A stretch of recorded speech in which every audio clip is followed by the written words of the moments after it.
Hey guys, welcome to episode 156 of 4PlayerAnimecast. I am your host, Spire, and it is exactly Halloween, right? The 31st. And we are not trick or treating for obvious reasons. Not trick or treating for very obvious reasons, but we are still all here, safe and sound, so that's good. 10 p.m. Eastern Standard Time. Been pretty cold. I've been hating the past couple. I've been hating the past week or so because freaking every time it rains here, it just rains for like the entire day. Non like like drizzles for the entire day. I'm just like, can we not have this?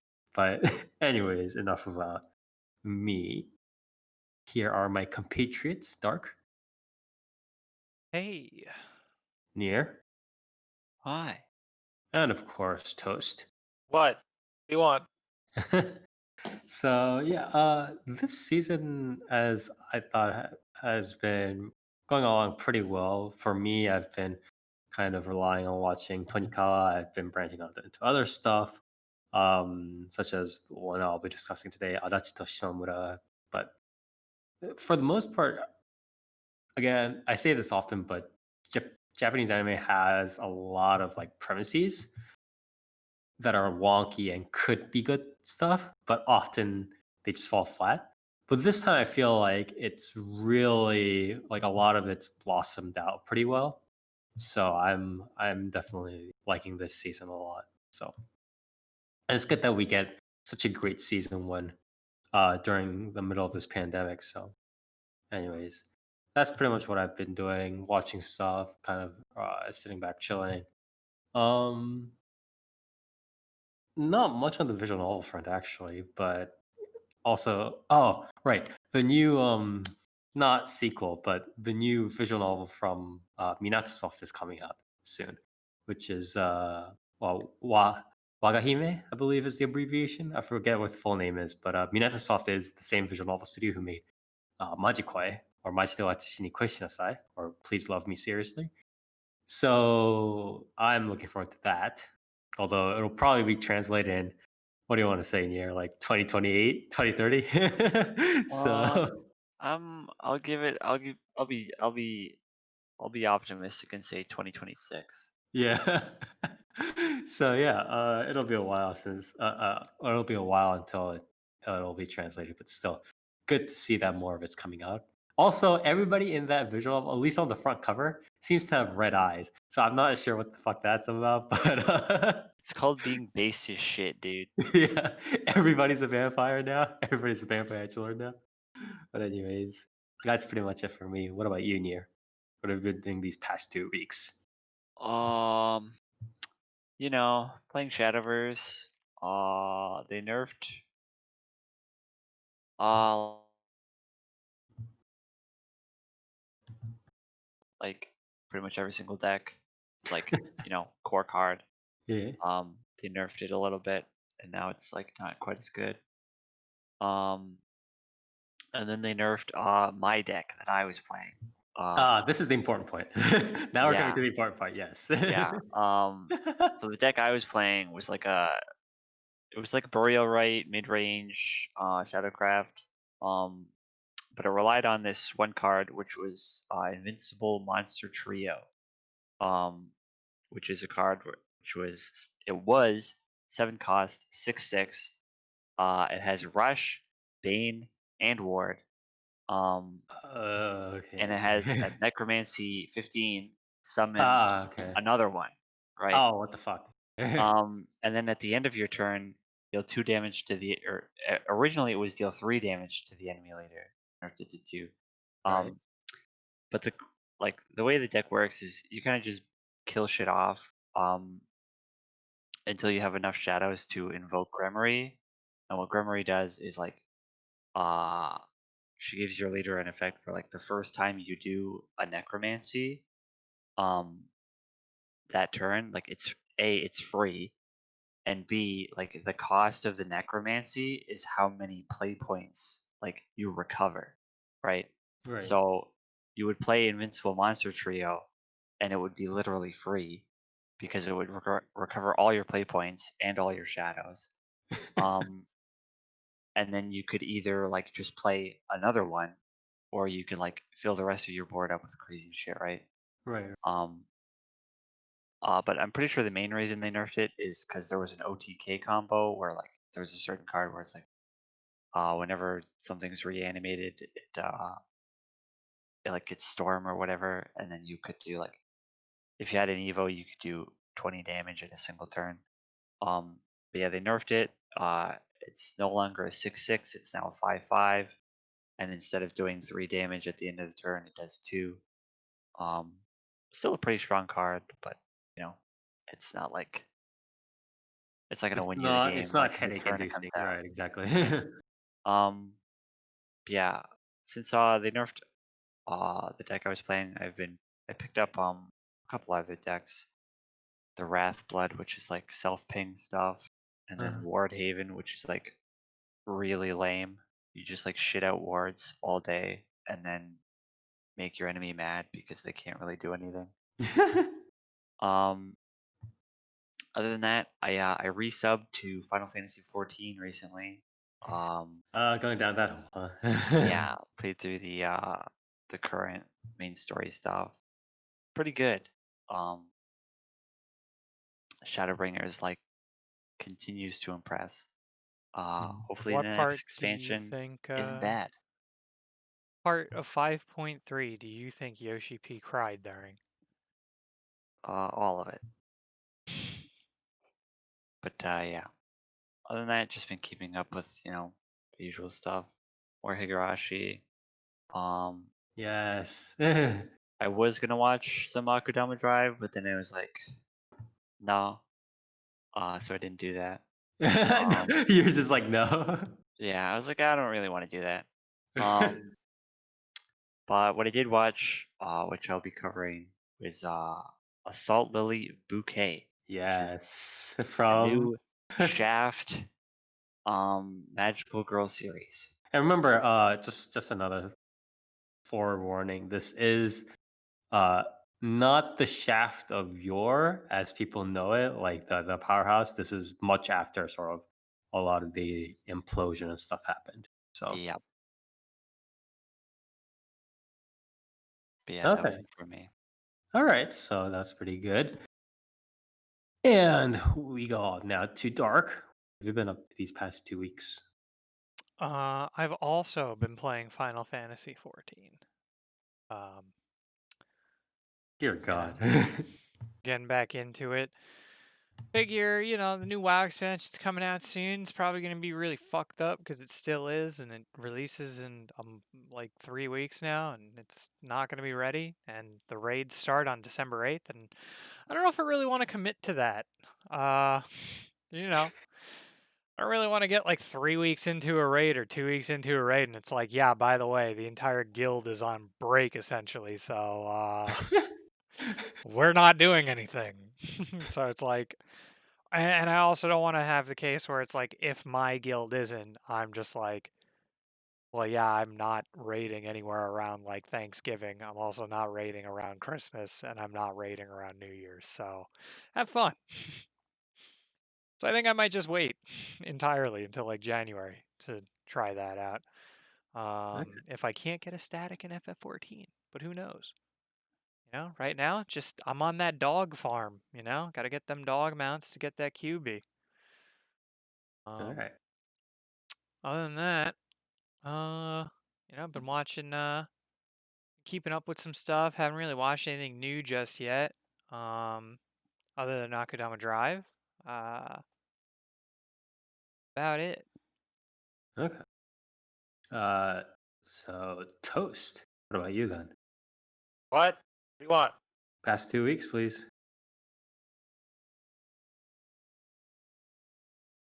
I don't know. What Just day been was living 2 weeks life. ago? Been just been living life here. What's yeah? What VTuber got a new outfit in the past 2 weeks? Jeez, fucking Hachima. Christ! They're always getting new fucking outfits every. Hachima got a new outfit. It's like a Queen of Hearts thingy.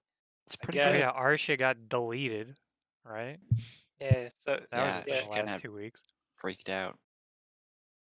So yeah. Uh, Choco Sensei got a maid outfit. That was cool. Shion's busy, so we can't see her new outfit. And then Matsuri got an outfit with a bunch of accessories. Pretty cool. Basically, everyone got twin tails. Yeah. So that episode of Zenkai Hololive made sense because it was about twin tails and how you could fly with them. Let's see. Uh, I'm waiting for Mori's new song comes out tomorrow. I don't know, 2 a.m. for me. Then there's the Hollow Ian Halloween collab in like a little in 2 hours. Me reviews in an hour. You know, all that good stuff. What else do you want to know? uh, have you been watching any anime recently, Toast? No. Well, there was Based. what was there was this thing from 2000 that I used some English dubbed anime that I was watching. What's it called? Little You'll have show to tell called us. I Inuyasha. forgot. Let me check my my history real quick. My YouTube history. It was probably there. Uh, oh, I've also been catching up with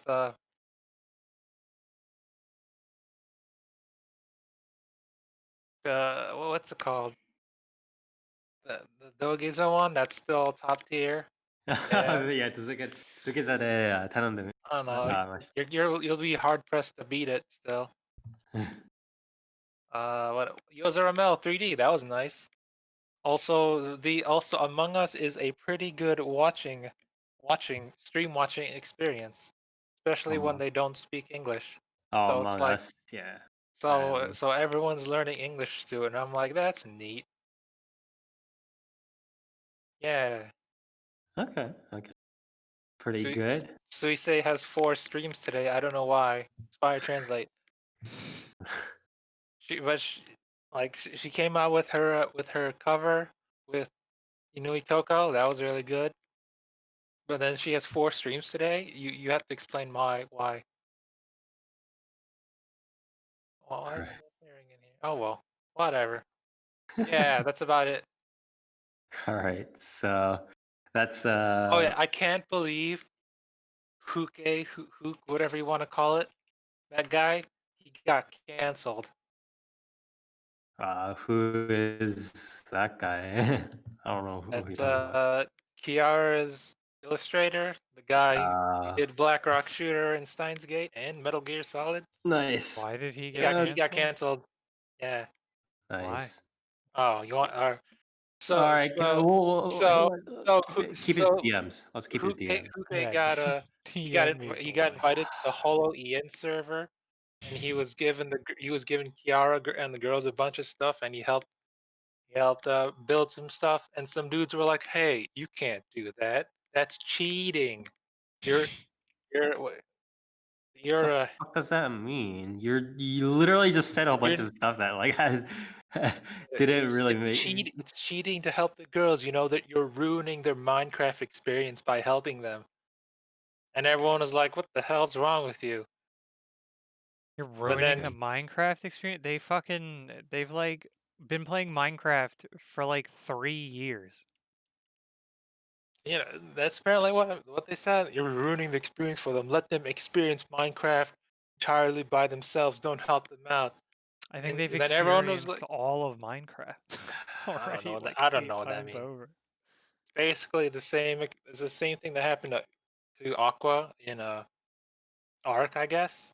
That same Oh, feeling where they were all like, why'd you take over the spawn point, Aqua? Now no one else can build here, and it's cheating to look up a guide. Now your experience is ruined, and that's why she stopped playing uh, Ark. Kind of like that. But you know, everyone's like, "What the hell you weirdos talking about? Stop that!" But then Kiara's like, "Yeah, whatever. I don't want to, but I guess if they're gonna draw hate to Huke, then whatever. He can't be on the server anymore. So it's just haters being stupid again." Okay. Everyone's unhappy. I'm not surprised that that sort of I thought the English brands would be immune to that, and wherever but what the fuck are you talking about? No way, dude. I thought Uh, us English people were cool with that, but I guess not. Thanks, I'm pretty Japan. sure we were all under the impression that the English fans were more retarded than the Japanese Yeah. fans. But anyways, I thank you, Tuss, for keeping us up to date. That was actually pretty interesting, but we do have to kind of cut it short for now. But that being said, let's jump right in again. Like, I do want to just give heads up. Honestly, I think that even now, like, still just like all these series that we're talking about is at least pretty interesting to talk about. And it's just like these sorts of seasons rarely come up. Again, a lot of these premises are funky, and Japan always has these premises where like my childhood friend who only wears pantsuit fucking fell on my lap by isekai, blah blah blah. It's like, all right, well, but does this hold up? And it usually never does. But a lot of these series have held up, at least for this season so far. So it's pretty nice. Anyways, Toast, what do you have for us today? Let me Google the name real quick. I forgot what it's called. It's I'm Standing on a Million Lives, I believe, or it's 100万の命の上で sorry 100万の命の上に俺は立っている. But yeah, But yeah, that's a different picture. Yeah, I found this one fit better. I also had it already, and I didn't feel Oh, like saving okay. another one. yeah, it is by Yeah, the other picture literally had him standing on things. That's the whole. That's the A cover. million That's the lives. volume 1 cover. Oh, I couldn't find a decent one from the actual anime too, which kind of sucked. It's the same one in the anime, just animated. Oh, By the way, Okay. this is by Maho Film, the same studio who made or sorry, not who they didn't make, they helped animate the うち娘うちの娘のためならば俺はもしかしたら魔王も倒せるかもしれない or if it's for my daughter I'd even defeat a demon lord, for people who know that. I don't know why I kept thinking that Uchi Musume was was animated by Silverlink, but it's by Maho Film. So They also have a different anime that I'm gonna cover this season, which yeah. is the slime weirdo, the slime one, slime tamer one. Yes, by the grace of the gods, or Kamitachi ni Hirowareta Otoko, or Maybe the I man. should have done that one first, but whatever. Anyways, would you like? Mom, how come Japan lets you release 2 anime this season? 2 days different from each other. They're doing the JC staff or A1 pictures sometimes. But anyways, more on I'm Standing on a Million Lives, please, Toast. So, you like Oh, this is games? by the same artist as the Trinity 7 person, right? The Yeah. heck's Trinity 7? That is which what was that? It's one of the it's like a Is that the High School of the Dead hentai one? No, that is. Oh. Anyways, What keep am I going. thinking of? Keep going. It was Triage X. Yeah, that's the one. Oh yeah. Fucking. Anyways, keep going. So you like no game, no life? That's a very interesting question to ask this specific group of You people. like no game, no life? I heard our top I don't know anymore. YouTubers on YouTube love that. It was pretty alright. Oh man. It's Or okay. It's an okay series. Keep going. what's the or do you like Daiji Tachi? Daiji Touch. Yes. I don't like that one. That one kind of sucked. It kind of the pacing got a little bit wonky at a time. At times, I do agree. So no game, no life. So Million Lives is about this guy who's a complete loner and outcast, and he's all like, "I hate everyone around me," whatever. And whenever we see him in the first episode, he's always in the shadows, not in the light. That's Dude. like you see him talking to a teacher. He's in the shadow corner, That's covered by the blackboard. And when he's walking to school, literal foreshadowing there. when he's walking to school, he's he's slower than everyone else, and he's in the shadows of the trees and whatever. And I'm like, wow, I get it. Good. Yeah. That's really good toast. He hates people and whatever. I don't know. I guess he's a kind of a jerk. Yeah, he is. He's kind of a jerk. But then That's what protagonists have to be these days, else they don't get the Or seal else of. they're not realistic. Yeah, else like otakus won't be like, wow, they're so real. They have to be bro." complete fucking sociopaths. Or guess what, buddy? They're not not real. realistic. Anyways, keep going, toast. and he's all like, "Oh, I just want to go home and play games. I don't like talking to people and whatever." And then he gets transported to a magical dimension with some naked guy without a face, voiced by Cell's voice actor. Why am I blanking on the name? Yeah, Norio Wakamoto. And I'm like, what? That's cool.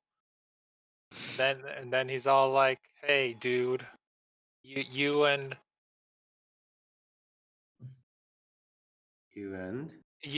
these two other chicks who came before you. This is the third task or whatever, and you got to do this task before you go, or else you can't go home."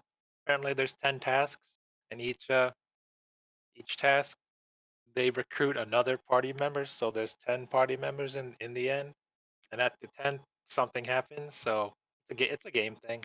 I don't know what it means.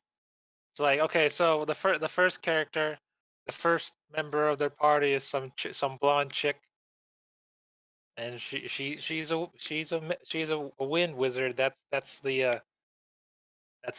what the magic wheel of job classes gave her, because once they join the game or whatever, they spin a wheel and you get a job class. So that's the wind witch, the blonde girl. Yeah.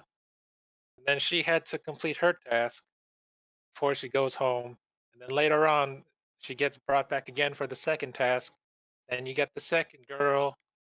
She's a warrior. I if people will say it's like Bofuri, and I'll be like, sure, whatever, okay. Every anime girl that's a knight with a big shield, that's Bofuri, sure. So yeah, that's the two beginner characters. Then he's the third one because it's the third task, and his class is farmer. Ha ha ha.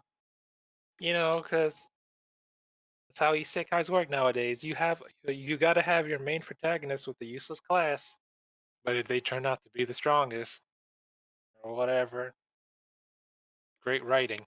Anyway, so their third task is, oh, you got to help this village. So then it's typical RPG stuff. So if Start out. focus isn't on these tasks. I mean, these tasks are more to kind of structure. Yeah, they're whatever. They're pacing boosters, right? But Yeah. the idea is a little bit more. The focus is a little bit more on the episodic RPG nature, is what you're saying. Yeah, it's But like, what are the million lives? That's what I want to know. Good question, And Dork. wait, so this How many so wait, this people series. live My question in was Japan? gonna be. My question was gonna be like, Oh, I get it. this series doesn't start like Fuck, what was that? Media rest. I don't want to wait. What'd you say? No. I don't want to say. I guess kind of Goblin Slayer, but like, what was that other isekai series where they like start fighting like the goblins, and then they're like, "Wait a minute, fighting's icky." Like one guy stabs a goblin, and he's like, "Oh my god." Chill, dude. It's just a fucking goblin. You're thinking. That's like every isekai so far. That's. I I don't feel know. like I might know what you're talking about. What the hell is it called? I want to say it was 2 words for the title. I just don't remember what the hell it was. Isn't it? Is it that one where it got censored and shit and like canceled out? What was that? The which one?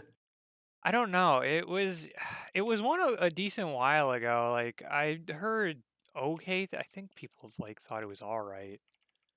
I just thought that scene was like kind of silly because it's like pretty sure like one of the actual lines is like one of the like knight character or whatever stabs a goblin through the chest, and it's like Oh, Grimgar. yeah, there you go, Grimgar. Yeah, Thank you. I thought that scene was kind of fucking stupid, but also from like when I was trying to find pictures for this series, I thought this series started off in a similar manner where it's like the first battle is like just destroys the party or something. Just from the pictures I had seen. I was just Well, wondering if it was another one that started like that. that's kind of what happens in the first episode too, because for someone who got through 2 tasks successfully, the mage girl, she's only at level 1. She sucks, and she dies to the goblins. And I'm like, wow, that's cool. And then the knight chick dies too, and I'm like, wow, they really suck. And the farmer guy kills some goblins, but he's all like, oh damn, my party members are dead. I hate then- that when it's supposed to be a game too, because it's like there's no whatever. No here's fucking the catch, RPG Doc. in the world that's like level 1 goblin just rolls you. Like, okay. It's like that meme of the D&D house cat, right? It's like comes up and it's like, "What's up, bitch?" The thing is, Dark, even though they died, they have a respawn timer, so it's okay. So since there's 3 of them, there's a 30-second respawn timer. So if they die, they come back. But here's the catch: if all of them die, a full party wipe, then they die for real in the real world. Why? Whoa. Yeah, also again, no RPG works that way, but all right. Why isn't it a party? Why If you isn't die in it the not? game, you die in real life, Why but isn't it only just if you party like wipe. That Okay, sucks. I That's like guess. that's legitimately like the worst like trustful trustful exercise ever. It's like do you trust this person to be in your party and not fucking get the entire party right? It's like no. No, fuck this It's guy. okay as long as one of them survives 30 seconds. So run away from the goblins. Run away from the goblins for 30 seconds. They'll survive. So that's what. Yeah, the Wind Witch sucks. All she does is apparently since she's level 1, all she can do is blow air like a fan. And like how can you kill a goblin with that? And then the Night Chick, she throws her sword at the goblins. She sucks too. But then the farmer guy, he kills them. And he's like, all right, cool. Maybe it's because he's a male and he's a gamer, so he's fine with killing goblins and whatnot. So yeah, the first Shit, I task am was to kill a dropping troll. frames. Yeah, the first task is to kill a troll, and then the Wind Witch, she gets eaten first. But apparently, there's a catch though this time. Uh-oh. If you're in a state where you can't revive immediately upon death, or if you die immediately when you revive, they can't revive. So when the troll eats her, she can't revive, so she's out. Jesus Christ. And then the night chick, she dies. She also gets eaten, so she's out too. They suck. How do they survive for this long? So in terms of like the survival aspect, is it So wait, so more those characters are just gone? No. Oh. So, but then Oh, farmer dude, if you Wait, just they come kill the back? troll. Oh, I guess if you just Yeah. kill the troll, then they can respawn. Okay. Oh, okay. it's like he's the only one who's actually been doing things. He's been killing goblins, so he got to level 10 of farmer. So he got another job class to chef. So now he has an actual, a chef is able to discern weak points and whatnot, cutlery. So he cuts open the troll's stomach, takes their bodies out, so now they can revive, and then they kill the troll. Yay, good for them. And then they get sent back, and then they get the 4th party member, a heat mage, but she's also a Fujoshi live streamer, so she's kind of gross. What? Heat mage. So like, not a fire mage, just heat. No, heat. So she can.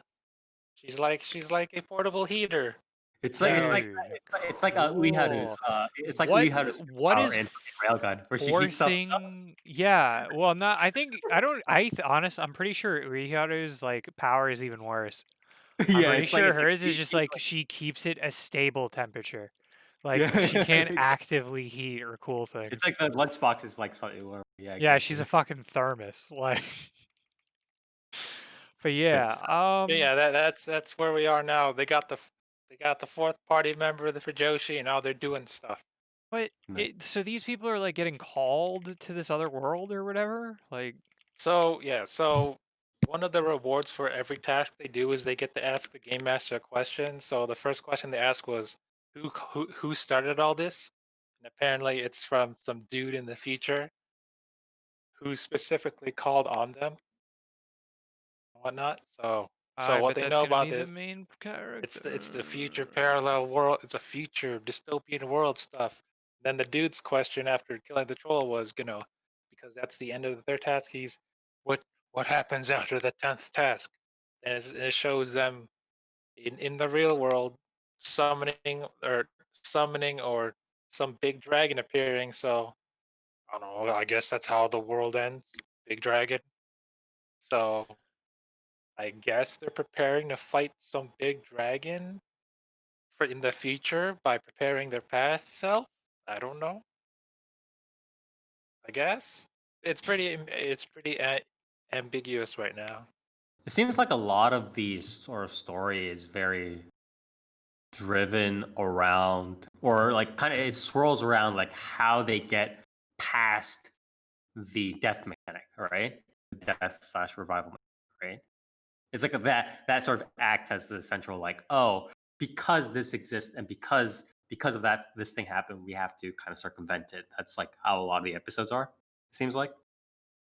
Sure, I because I think my the biggest other. gripe is just when they do this shit, especially in a series like this, when they do this shit, like, oh, haha, you spin the roulette wheel and you get heat mage. It's like, well, why is that even here? Why is that a class that people would Like, want to play? Yeah. this is the like the game master put it in. Like, why are there like two meme classes at least? Like, what the fuck are you doing?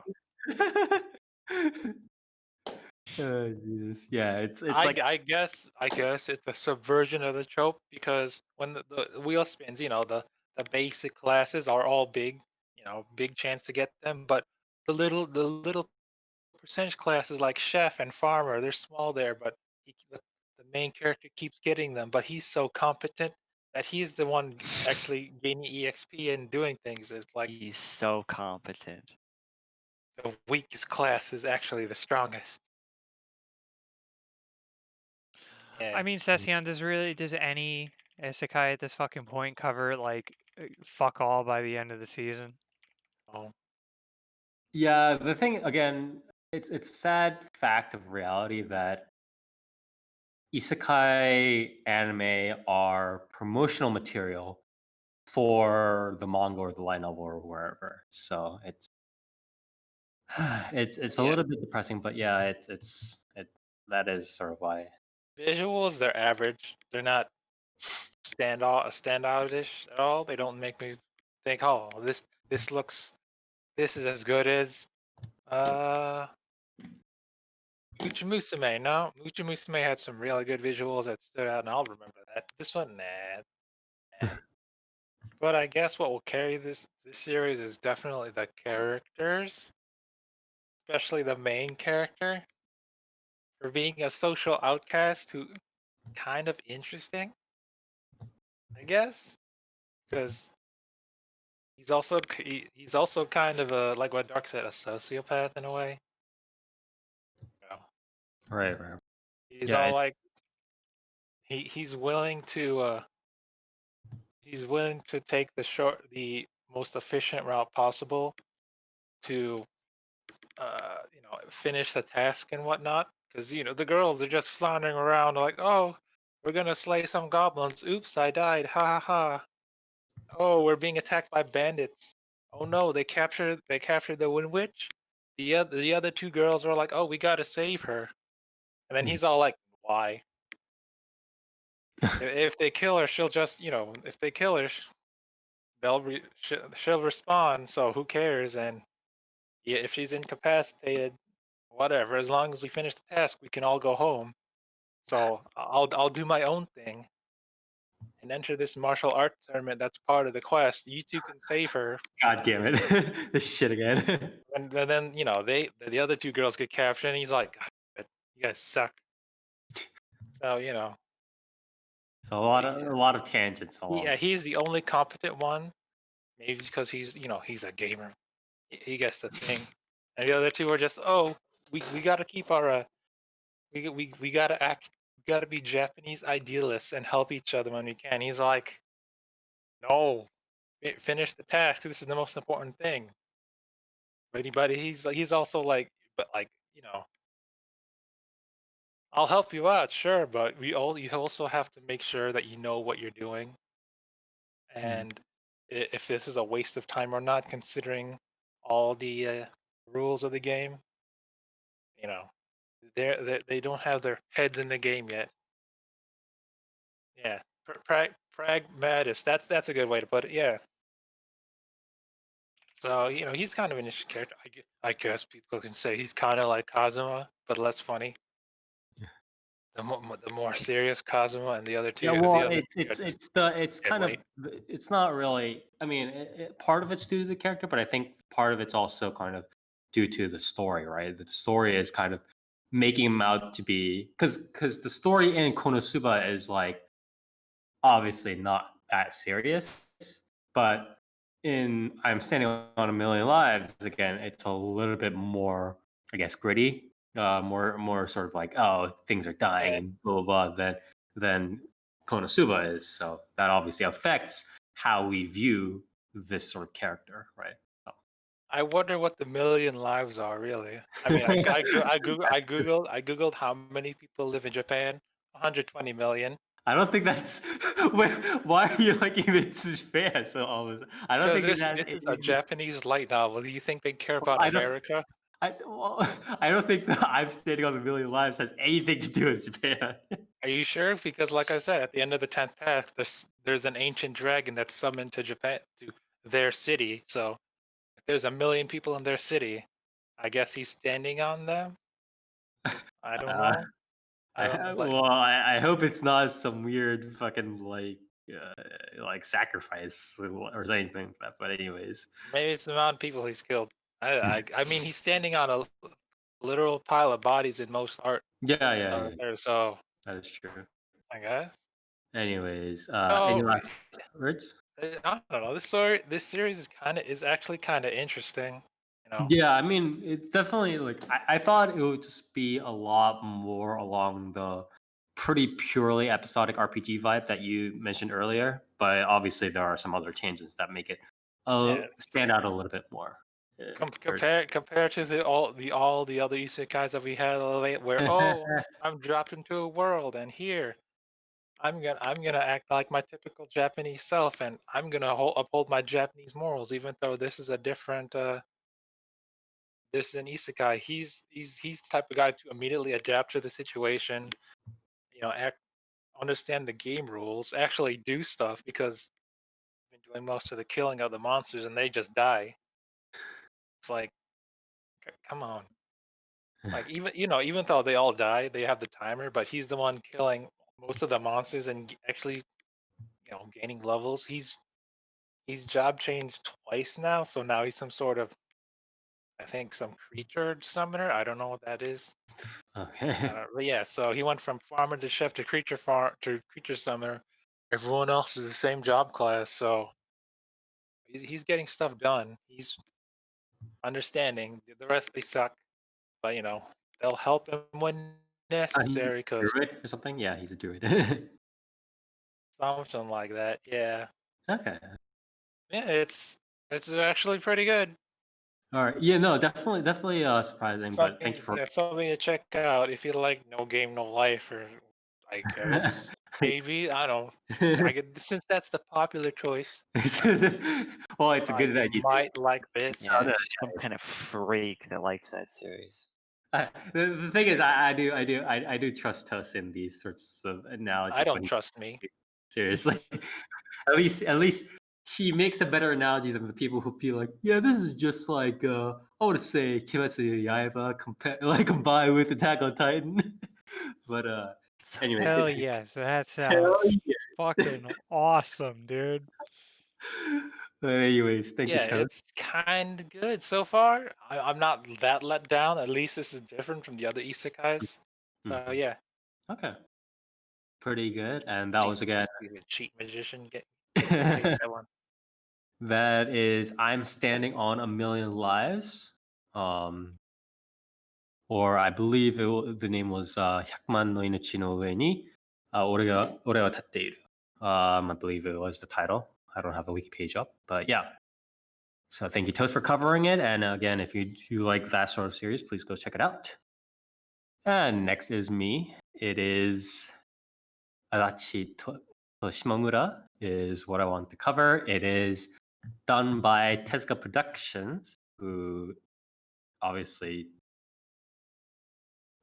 did the Osamu Tezuka stuff, but also more recently they co-produced what is it? Dororo with Mappa, and they did the quintessential quintuplets, I believe. And they did Yikes. yeah, that was I don't know about that, but this one it's weird because it's like so I'm gonna kind of put you guys through this sort of stream of consciousness that I went through, which was the first episode had so much fucking like the brightness and the bloom filters were just out of control. I was literally looking at one part where I believe what was it? It's like the character was like putting her hands up from like a tree to the sky or something like that. I forget what it was, like in the school courtyard, and literally like her hand was shining like it was like the fucking like Harry Potter, like the silver hand kind of shit that whoever had. You know what I mean? The like somebody got their hand chopped off and then they had to fucking have the silver hand thing. It was like that shit. I was like, what's going on? Why is there so much? Why is everything so white and it was so much bloom? Spire, But I've played Oblivion. Okay. never enough. But yeah, I just looked at it. I was like, what's going on? And in terms of like the actual visuals, the visuals are fine. Like it's actually quite like the frames are a little bit lacking, but I mean it's less five. You're not going to get that much. But I was looking at it and I was thinking to myself like, this is kind of. I was like, damn, like this is way more than I expected from this sort of um I want to say Yuri series, right? It's pretty much straight on Yuri. Uh but it was much more than I was expecting. And then I thought to myself, wait a minute, it's fucking 2020. Like can't I at least expect this much from a regular series? Like come on now. But I guess, as long as they pay the artists fucking 5 cents per hour, it's a little bit hard to do. But anyways, the visuals are pretty decent, minus the bloom in the first couple episodes that were fucking atrocious.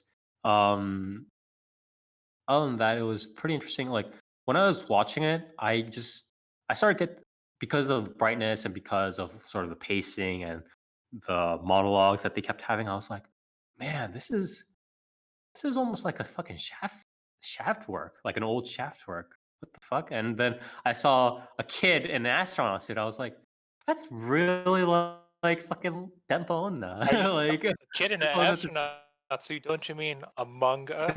shut up, Toast. But yeah, I was like Dempa Onna to Seishinotuko or what was it? Yeah. It was like yeah. Ground control to psychoelectric girl also had that sort of like astronaut girl. So I was like, what? Wait, that's what the English thing was? Ground control to Yes. Yes, remember these localizers are not geniuses. I They're thought I just thought it was like fucking Youth Frozen Boy. smart as hell, dessert. dude. That Bud. was one of the fan translations. That was one of the fan translations of the title. Yeah, so Ground control. Ugh. the official localized title is called Ground Control to Psychoelectric Girl. Oh, I get it. Ground control to Major Tom, but no, it's like Well, no, I it's mean, I just get it. ground it's control to X is a. it's Yeah, they essentially say. saying they're focusing around the fact that Toa Erio was fucking crazy, or not crazy, but like mildly autistic. But the point is, No, she was an alien. Okay, yeah, buddy. sorry, I She was apologize. abducted by aliens. Yeah. No, I thought she was an Esper. What series am I thinking of? What? Anyways, I don't Whatever. know what you're thinking of, bro. I'm thinking of Index. Whoops.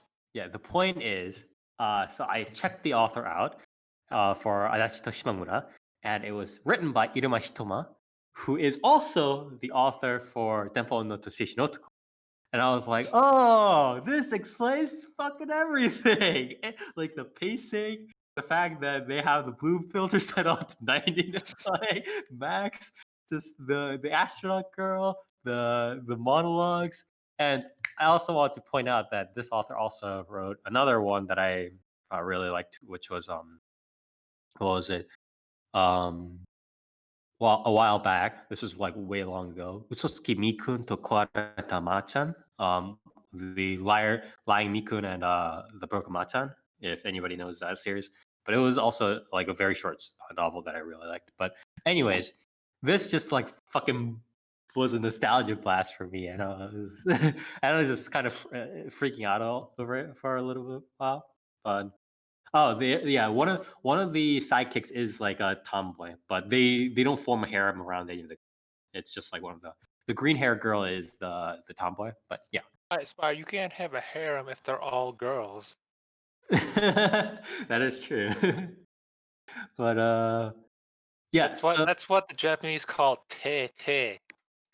I don't think 'Cause that's I don't think that's what it's called, Toast. women can't be in relationships. It's only te te, you know? What? True, women's Yeah, can't be like no, it's true. true. That's I true. mean, to But be we- fair, judging from like 90% of Yuri series, that is the case. Women can't make babies. It's Can't not a have real marriage. Yeah, you can't have a real relationship. Let's Literally, not get like, ahead of ourselves. but anyways, so I watched this series and it is pretty much straight up like, you know, it's kind of weird because it's like th- the person. So it is Yuri. It's like pretty much following the formulaic Yuri setups and the formulas, but like the author coming into it clearly is kind of like not new, but it's like he's coming into it with his own kind of spiel, right? His own thoughts, his pacing, and he has to do this, and then he has to have monologue, and then once it gets done, he's like, "Let's get on with it," kind of thing going on, right? So a lot of the sort of pacing that Iruma Hitoma does in his previous light novels and his previous works are much. It seems like fucking ages. It seems like years and centuries are passing between monologues, but the pacing makes sense ultimately.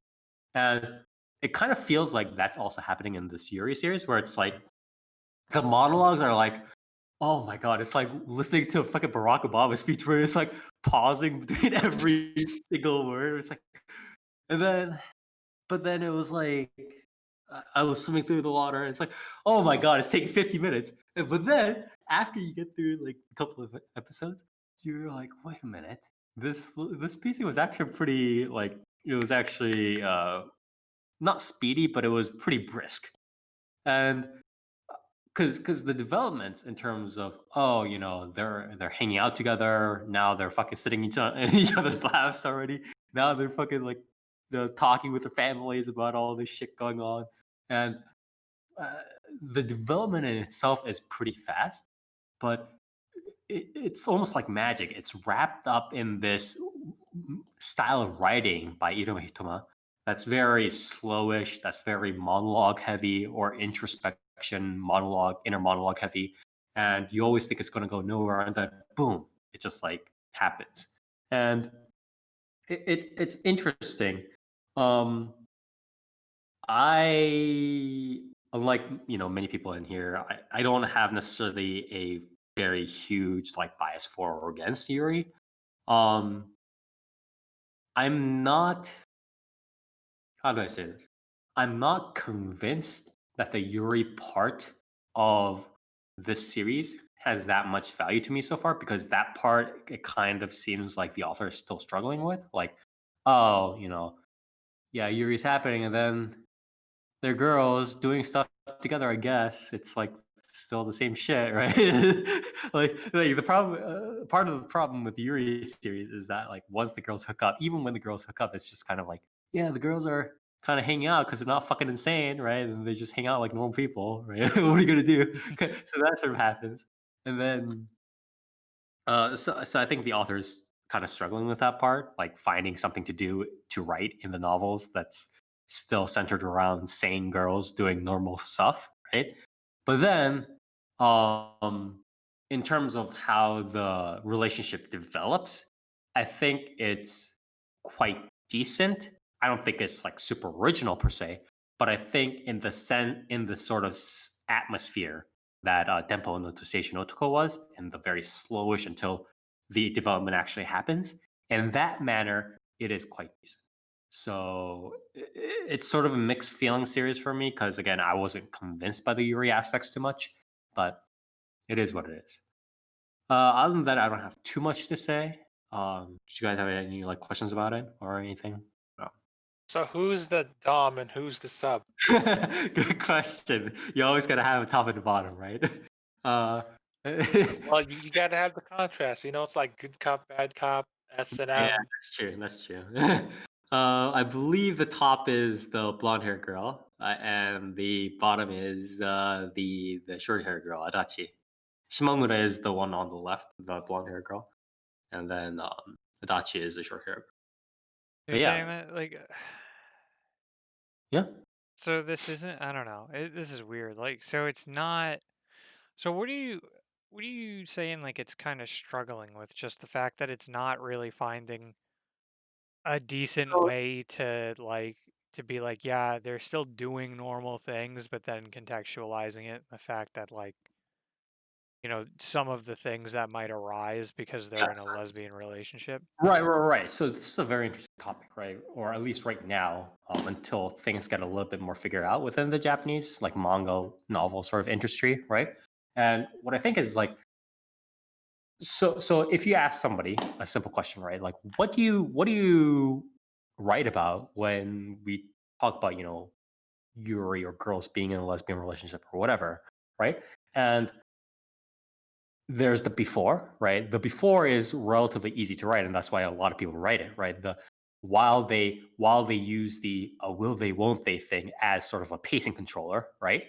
The in between, right? The in between the starting point and the end point, the ending point being where they hook up, right, and kiss each other, and they wear lace, undergarments in their dreams or whatever the fuck, right?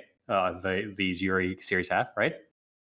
Um, in this sort of before period, before they hook up, it's relatively easy to write because the whole why can't we get together can be filled up with a whole bunch of things, right? Like, oh, my mom's a CEO and your dad's a janitor, or like, I'm in class 3 and you're in class 1.5.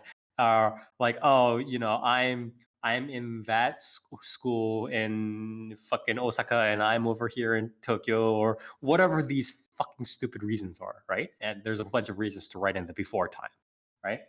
And then in sort of the after story, right after they hook up, a lot of these sorts of Jose Yuri series, right, tend to write um, the content, the sort of quote unquote unique content they write about is what is it like specifically to be in a Yuri or in a lesbian, excuse me, relationship, right? Which is I don't know. Like I haven't read too many of these, but a lot of these are just like, oh man, people look at us sometimes treat us differently, or what is it? It's like, man, it's like this girl did something that was really like weirdly kind of tomboyish, and then I got to deal with it because it's like she's actually a girl, and I gotta deal with this shit where it's like she's girl, she's just like me, and then all these blah blah blah things that go kind of go on in a uniquely lesbian relationship, right? And um and the whole like obviously the background thing of like you know um this isn't quote unquote a normally societally accepted relationship, that whole thing going on, right? And that's sort of what they write about. But in the absence of either of these, right? In the absence of either writing about a specifically, the societal kind of thing with the Yuri, whatever, or the before, like, why can't we hook up kind of thing, in the absence of either of these writing devices, what do you write about?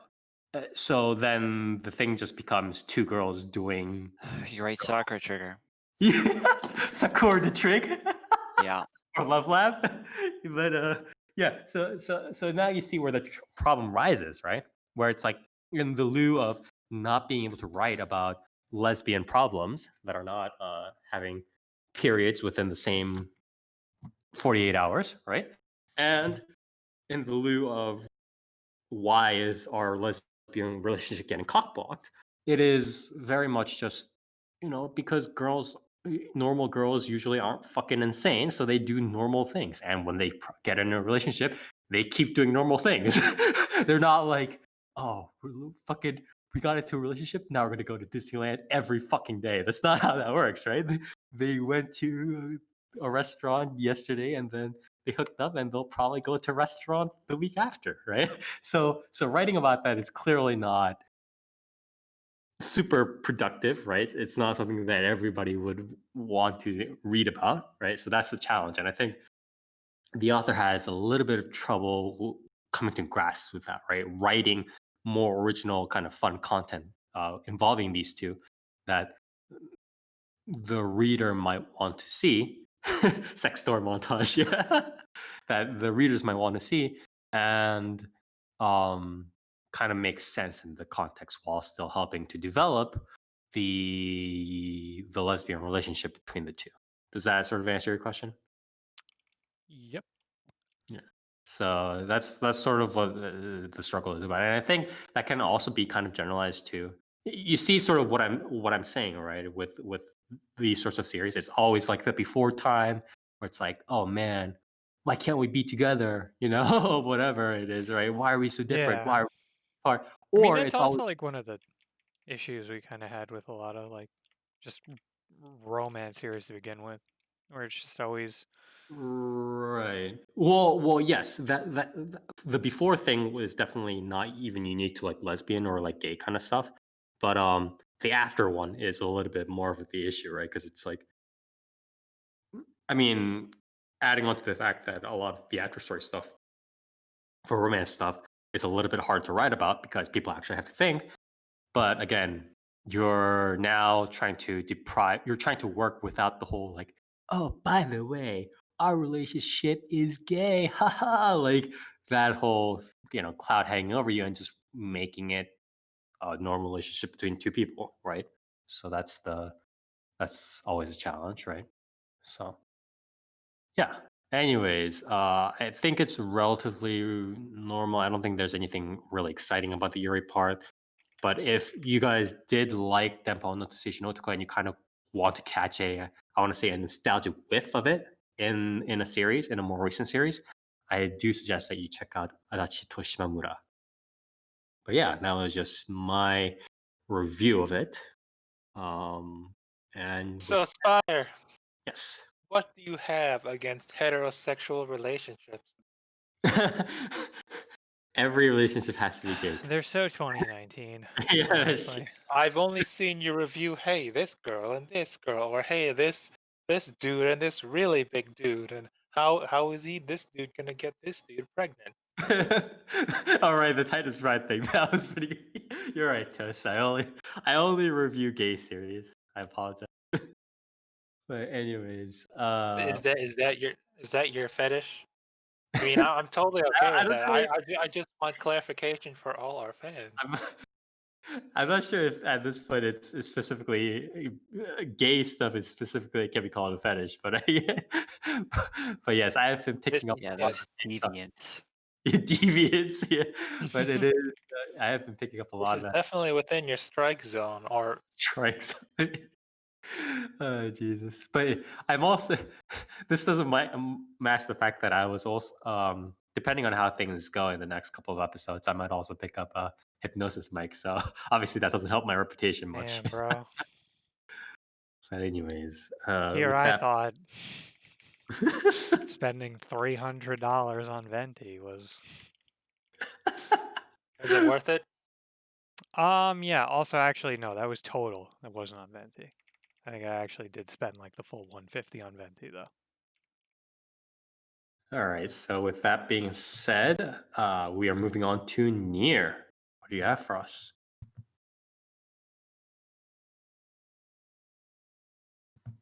Yeah, What? I Yeah. believe it. What do you have? Yeah, my Discord fucking bugged out. Oh.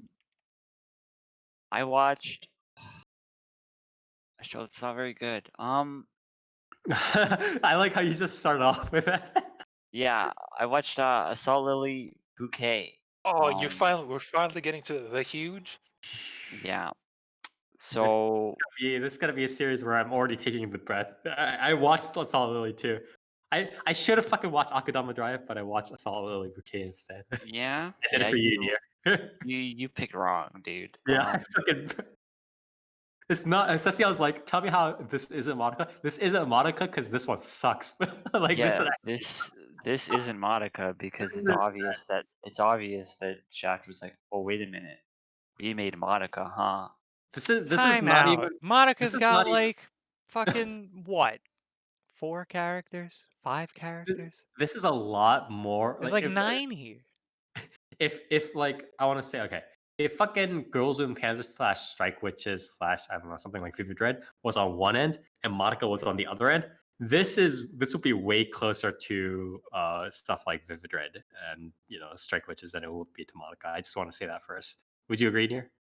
Um, I guess, but it doesn't go like it doesn't really like do like what like Vivid Red and stuff tried to do, like Yes, but what? Yeah.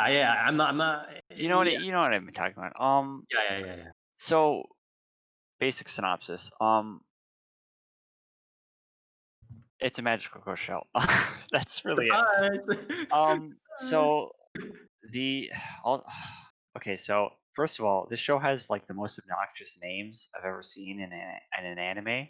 That's because they're all out of fucking rich girls' school. They have to have all these obnoxious names. Yeah, Okay, and so they're like that they're rich. they're apparently all foreign. But anyway, Hitotsuya Nagi Riri. yeah. So our main character Hitotsuya Nagi Riri, Yes. um, wants to Very on the become nose. a magical girl, also known as Lily.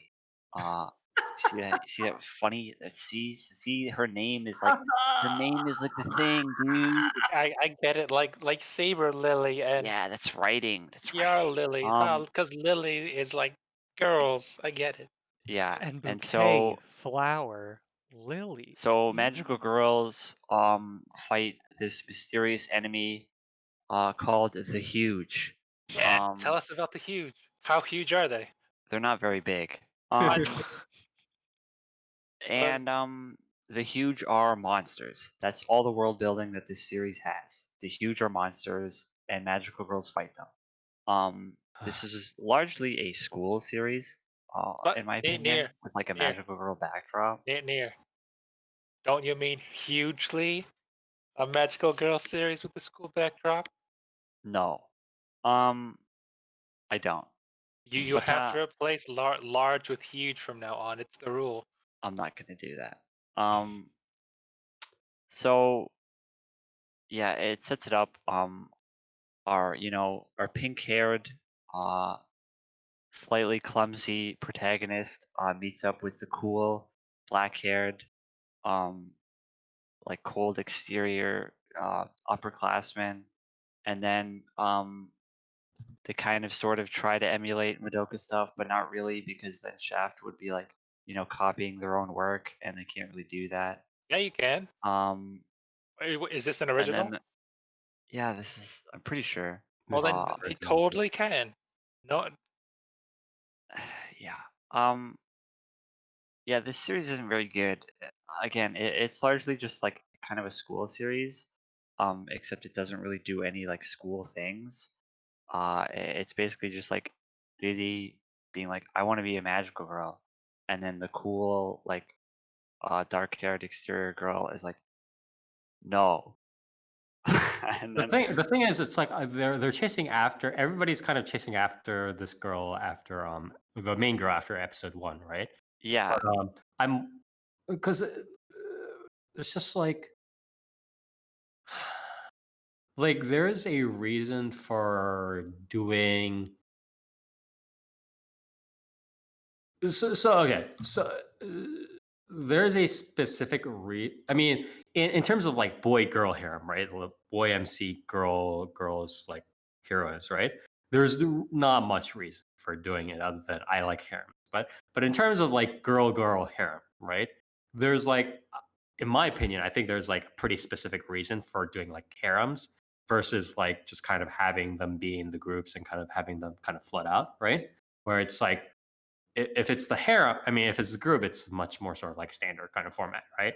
But if it's the harem, it's very much like, right, it's kind of focusing on she will be the savior, right? She, and then her kind of trusty sidekick is going to go fucking, we're going to go save the planet kind of shit going on, right? Um, so combined, that sort of structure, harem structure, combined with the whole this, like, her senior, right, that she saw like saving her way back when she was a wee lad, right? Yeah. um Her being like, oh man, I'm fucking moody now, blah blah blah, whatever, and now we'll have to fucking do all this background exposition, right? um that sort of gets me thinking, like, why did they roll out this whole, like, the darker side of the fucking magic girl stuff so openly and so, like, quickly? You know what I mean? It's very kind of, this is like the one time where I saw a development like this being rolled out so fast, and I was like, yeah, I don't really want this. You know what I mean? Yeah, I mean it's rolled out fast, but it's also not really like touched upon, right? Because like Yeah, yeah, that's true. so Yeah. so the pink-haired girl, Riri, is chasing after the I guess purple, black, whatever, haired girl, Yu, Mhm. because Riri like was saved by Yu like a year ago, and she's like, oh well, now I want to be a magical girl. And then she gets into this academy, which for some reason the academy is where literally all of the huge attack and congregate. They don't attack anywhere else. Um, but then Yu is like she's like a totally different person from when Riri got saved, and then it goes into this whole like background stuff for this character, and it's like, yeah, she saw her partner die, and then it's like immediately the scene after it'll have like the brown haired girl, which is like the rich girl, uh, Kaide, and Mhm. she's like groping Riri. And it's like, does like what is the Suddenly, tone? What somebody's is the ready tone to here? Like what's going on? Like it's it really imbalanced to me. Like I can't really tell if this series is actually trying to be dark or if it's just like this one character is troubled. Like I really don't know because I mean, it's just trying to like pull that whole, like, it's trying to juggle all the stuff that, these standard sort of, girls flying around at the school and doing the academy and whatever is trying to do, right? I mean, and it's not even necessarily just limited to girls only, like magical girl stuff. It's also, like, say Infinite Stratos, right? Infinite Stratos had a bunch of these like comedic moments in that song. It's like, by the way, fucking whoever's sister, what is it, Hoki's sister, right? The rabbit ear girl or whatever the fuck, right? yeah. Um, she's like, she could be part of something sinister, blah blah blah blah blah. And you're like, what the fuck, man? I don't care. Maybe it's something like that. Is what I'm just trying to juggle all the balls. I That's guess. But that's what the young kids like, right? Yeah. yeah, I don't know. Like this series just it's like it's hollow, like it doesn't really feel like it's trying to I don't know, like it legitimately feels like a fucking like mobile game adaptation for a mobile Mhm. game that doesn't exist. You know what I mean? Like Not yet, it doesn't, buddy. yeah, like I it really feels like this is just trying to No, set up no, no, I like a understand. mobile game series. You know what I mean? The visuals don't Like help either because it's very, like, it almost looks like somebody, like, they kinda do the mouth, they kinda do the, Watanabe Akio mouse, like, at times, yeah, but at at every other sometimes. point, it's like 8-bit studio kind of like Yeah, and then it's like and then they'll randomly do, like, the you know, like the ser- the toony cut-ins, right? Where yeah, it's got but like it's only the with polka, the lower half of their faces. It's yeah, like it's the got like the polka dot shading or something, and it's like, haha, we're Shaft, by the way, remember, guys? And it's like, yeah, this doesn't look good though. Like, I don't know, man. It's just like it's so sad to see Shaft be like, yeah, here's this magical girl series. Um, the problem is like we don't know what we're doing though. stuff like Macaco City Actor wasn't received that well, even in like the best of times, like when they were going strong with fucking, you know, you know, whatever, right? Like Denpon or more Monica movies or whatever it was. It wasn't received well at the best of times, but now it feels like they're doing that in the almost worst of times, right? It's like, Yeah, I don't know. I feel like even though Makaku City Actors was like it was bad, right? It was shit. It was but it was shredded dog shit. a triumph. Like It was like a new thing. it was an interesting like concept, right? Yeah, Like, you know, I agree. uh it was kind of like another shot at um like the Black Rock shooter like just formula, Kind of right? Where true. you Yeah, yeah, take like you take like this music video concept and you're like, yeah. yeah, but what if we made a series? That's And I was true. like, you know, that's an interesting idea. Obviously, it didn't turn out very well, and everybody hated it. But like, it was more interesting than like, hey, here's another magical This girl is the series, flopping. Yeah, this is the like flopping. from the same studio that did Madoka, and this series also has a like bumbling, slightly clumsy, pink-haired protagonist, and a like a cool, cold, calculated, dark-haired deuteragonist. It's like, bro, like, do you not think that like human beings like can look back the past decade and see like your past works? Like, You what's can't see going me. on here? You know the fucking the doggo keck like emoji that we have in our Discord, right? Yeah. I'm literally making that fucking face right now. Yeah, it's like who do you think your audience is, bro? Like, I don't know, man. But yeah, the series isn't very good. It's Problem is very not even. I mean, like to play not devil's advocate, but like to kind of I want to say fine tune your point. I think the major problem is not that they made necessarily a Monica ripoff while being the originators of Monica, right? But it's more the fact that it's clearly like it's very it's pretty half-assed. Like we it's gotta say it. generic. Yeah, it's quite half-assed. It's Yeah. yeah, it's boring. It's generic. There's like nothing really like even if this wasn't Shaft, right? Mhm. Like Yeah, yeah, yeah, sure. if this was any studio doing Yeah, this, it was like, well, this isn't very good, right? yeah, Like that's whatever. Too there's nothing like offensive about it. There's nothing like I'm not watching this and I'm like, oh my god, this is awful, right? But Yeah. it's like there's nothing really valuable there, You're right? like Like falling there's asleep already. Yeah. you know like there's the I guess uh like sort of Yuri like comedy. Um and like none of the characters are like, you know, unlikable. They're all like serviceable. But like there's nothing that sets it above like anything else, right? Like it is absolute middle of the road. And it's like, well, I mean, from the description, I don't really need to uh, watch this, right? Like it's just I don't know. I feel like it doesn't really bring much to the table. Um which Yeah. is like sad to see from a Shaft series.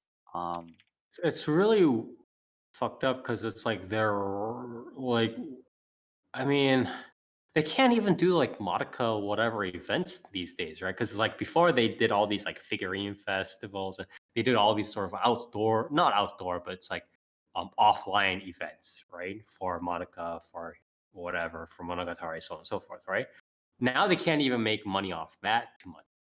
Like, yeah, so it's like, what is Shaft going off on? I don't know, man. what is that the newer fucking Madoka game, mobile game that got Oh yeah, pulled in the U.S. already? Maji Reiko, or whatever it is. Isn't that gone in the Yeah, West that is. already? It was I like, think that's also like fucking disappearing in Japan as well, if I remember. Yeah. I wouldn't be surprised. But yeah, Wait, this did you have? series, I was just gonna Sorry. say, like, this honestly sounds like maybe Spire. Yeah, Spire. You could probably say this. Like, if someone wanted a series like this, but was like, do you have something that actually like executes this properly? And I would just say it sounds like a poorly executed Symphogear, like tonally. Because like you were Hmm. saying with like the I dark would say this is aspect, like a like poorly executed, like less lewd Senran Kagura. that actually also, yeah, that sounds also sounds a lot more accurate. It kind of the Because thing it's is this like kind of goes back. So it it's just like sounds like I in order to do, just really quick in my opinion, or in order to do like a series that has like these sort of like more out there, like, you know, Yuri, like edgy-ish scenes or like comedy scenes like that, I feel like it needs to be like way more over the top. Like for me, Symphogear and like you said, even like Senran and Kagura like works because it's fucking ridiculous. Like it's insane, and that just kind of adds to it. This just sounds like it's pretty standard, but trying to do those like sort of like story beats, which I don't know. Sounds weird. um so the thing is, so this is actually a this is actually a interesting question because it's how do you say this? Um so when you say something like, "Oh, can you recommend me or can you think of a series that does this concept well?" Right? This concept as in whatever I saw Bouquet Lily or this magical girl or Monica spin-offs or whatever it is doing well. And we point out stuff like Symphony or Senonkaga or whatever it is, right? We're sort of presupposing the answer to the question, what does what do these magical girl series want to accomplish by the end of their run, by the end of their story, whatever it is, right? So that's the big thing. So I kind of I sympathize, like I empathize with Nier when he says this feels empty because it does. But then, But Spire, yeah, you want to know the answer to your question? yeah. I mean, I was going to lead up to that. It's like Uh, what Nier, like for instance, or Toast. Yeah, you go first. But like, what would you want in a magical girl series, in like a sort of a standard magical girl series, uh, the end done for it to be done well? the end game of a magical girl series is to save the world, or in Marika's case, to save the girl, or in Sailor Moon's case, to save the boy. Beyond, but W- yeah, I mean, So tell us yeah. about the huge. so, How so the whole like saving something, saving the world, saving the boy, whoever is kind of in there, but it's like isn't a lot of sort of what we want these days is sort of the in between to be kind of smoothed out properly, right? It's like we all know that some sort of saving is going to be done, right? We want more mecha, yeah. That's a good suggestion. But what about you, Nier, for instance? Like, what do you think? We say hollow, but it's like what would be sort of like a thing that like when you come into standard magical girl series, like what is a thing that you kind of want to see done for it to be like, you know, oh, this is done well. Um, Story wise, obviously. I'm really not too sure because, like, Mhm, I'm not really an expert on magical girl series. mhm, Like I liked Cardcaptor Sakura. sure. Um, I will admittedly say that I'm not really the biggest fan of Madoka. Mhm, Um, I did not like its ending very much. I did not like a lot You're of the already character banned in like motivations. a billion. You're already banned in like 99% of anime disc Yeah, space. I mean, You, to be honest, Near, do you even I like just didn't. Shaft if you don't like Madoka? Yeah. I just didn't really like Madoka as a character, right? Like how she wallows around for like the entire series, and then like the very end, she's like, "Yeah, I'm just gonna save everybody." It's like, By okay, the way, sure. yeah. Um, but like, I feel like, uh, to me, typically a magical girl series is largely like most effectively used. It's just like sort of a coming of age story, but like less shonen, I guess, more like, you know, for girls, Coming right? of age, huh? Okay. There, Interesting. there, Yeah, there is nowadays. There's no real difference between like a magical girl show versus a mecha boy show. Really, all that's different is the genders That is, I do and agree with To's point. yeah. Like, I feel like a in lot of the oh, stuff that characters go through in like those genres are very similar, right? Like the strike which is variant, right? Let's yeah, say. like the I guess um like the hardships that characters go through and then the introspections that they, uh think upon like within themselves, like, the value of friendship and yada yada yada, right? Like a lot of that is like they're pretty mirrored, right? So I'm not sure. Um, I Yeah, really don't know. Again, because I was like surprised when you said coming of age, because that that speaks to a lot more of the sort of focusing on them kind of being in the academy and kind of, how do I say this? It's a little bit more focused on their sort of, I guess, specific relationships with each other, right? Rather than sort of sometimes what we had before, where the core of the problems was just like, oh man, my past was because my past involved my entire ancestry getting killed by the huge, and that's why blah blah blah blah blah. And you're like, God damn, this shit again. yeah, again, I don't really think like that. A lot of that stuff is really very good. So, I do think like because you know again, like magical girl series and also mecha series, like they typically focus on very young teenagers, right? For obvious You reasons. don't say yes. But like that just age group, and then like the trials of like putting a character that age like in that mindset, like through those situations, like I feel like it's more of like a coming of age thing than more of just like, whoa, I have magic and I'm a girl, so let's kiss, So less on the, yeah, no, I get you, yeah. Yeah, again, it's kind of interesting how you kind of pose a little bit more. You want to focus a little bit more on the specific character relationships and kind of them being a little bit on the younger side and utilizing that instead of them being like, oh man, fucking, I got fucking problems and before coming to the school, and I'm also a girl with fucking stockings. Let's go kill stuff. You know what I mean? Yeah, I mean, I don't know. I'm not really a fan of the whole like, oh, I'm a 16-year-old girl, but also I have like the PTSD of like Like a World a War II veteran, yeah. of like a veteran that served on tour for 10 years. It's like, bro, Bro. shut up. Like that's not really what happens.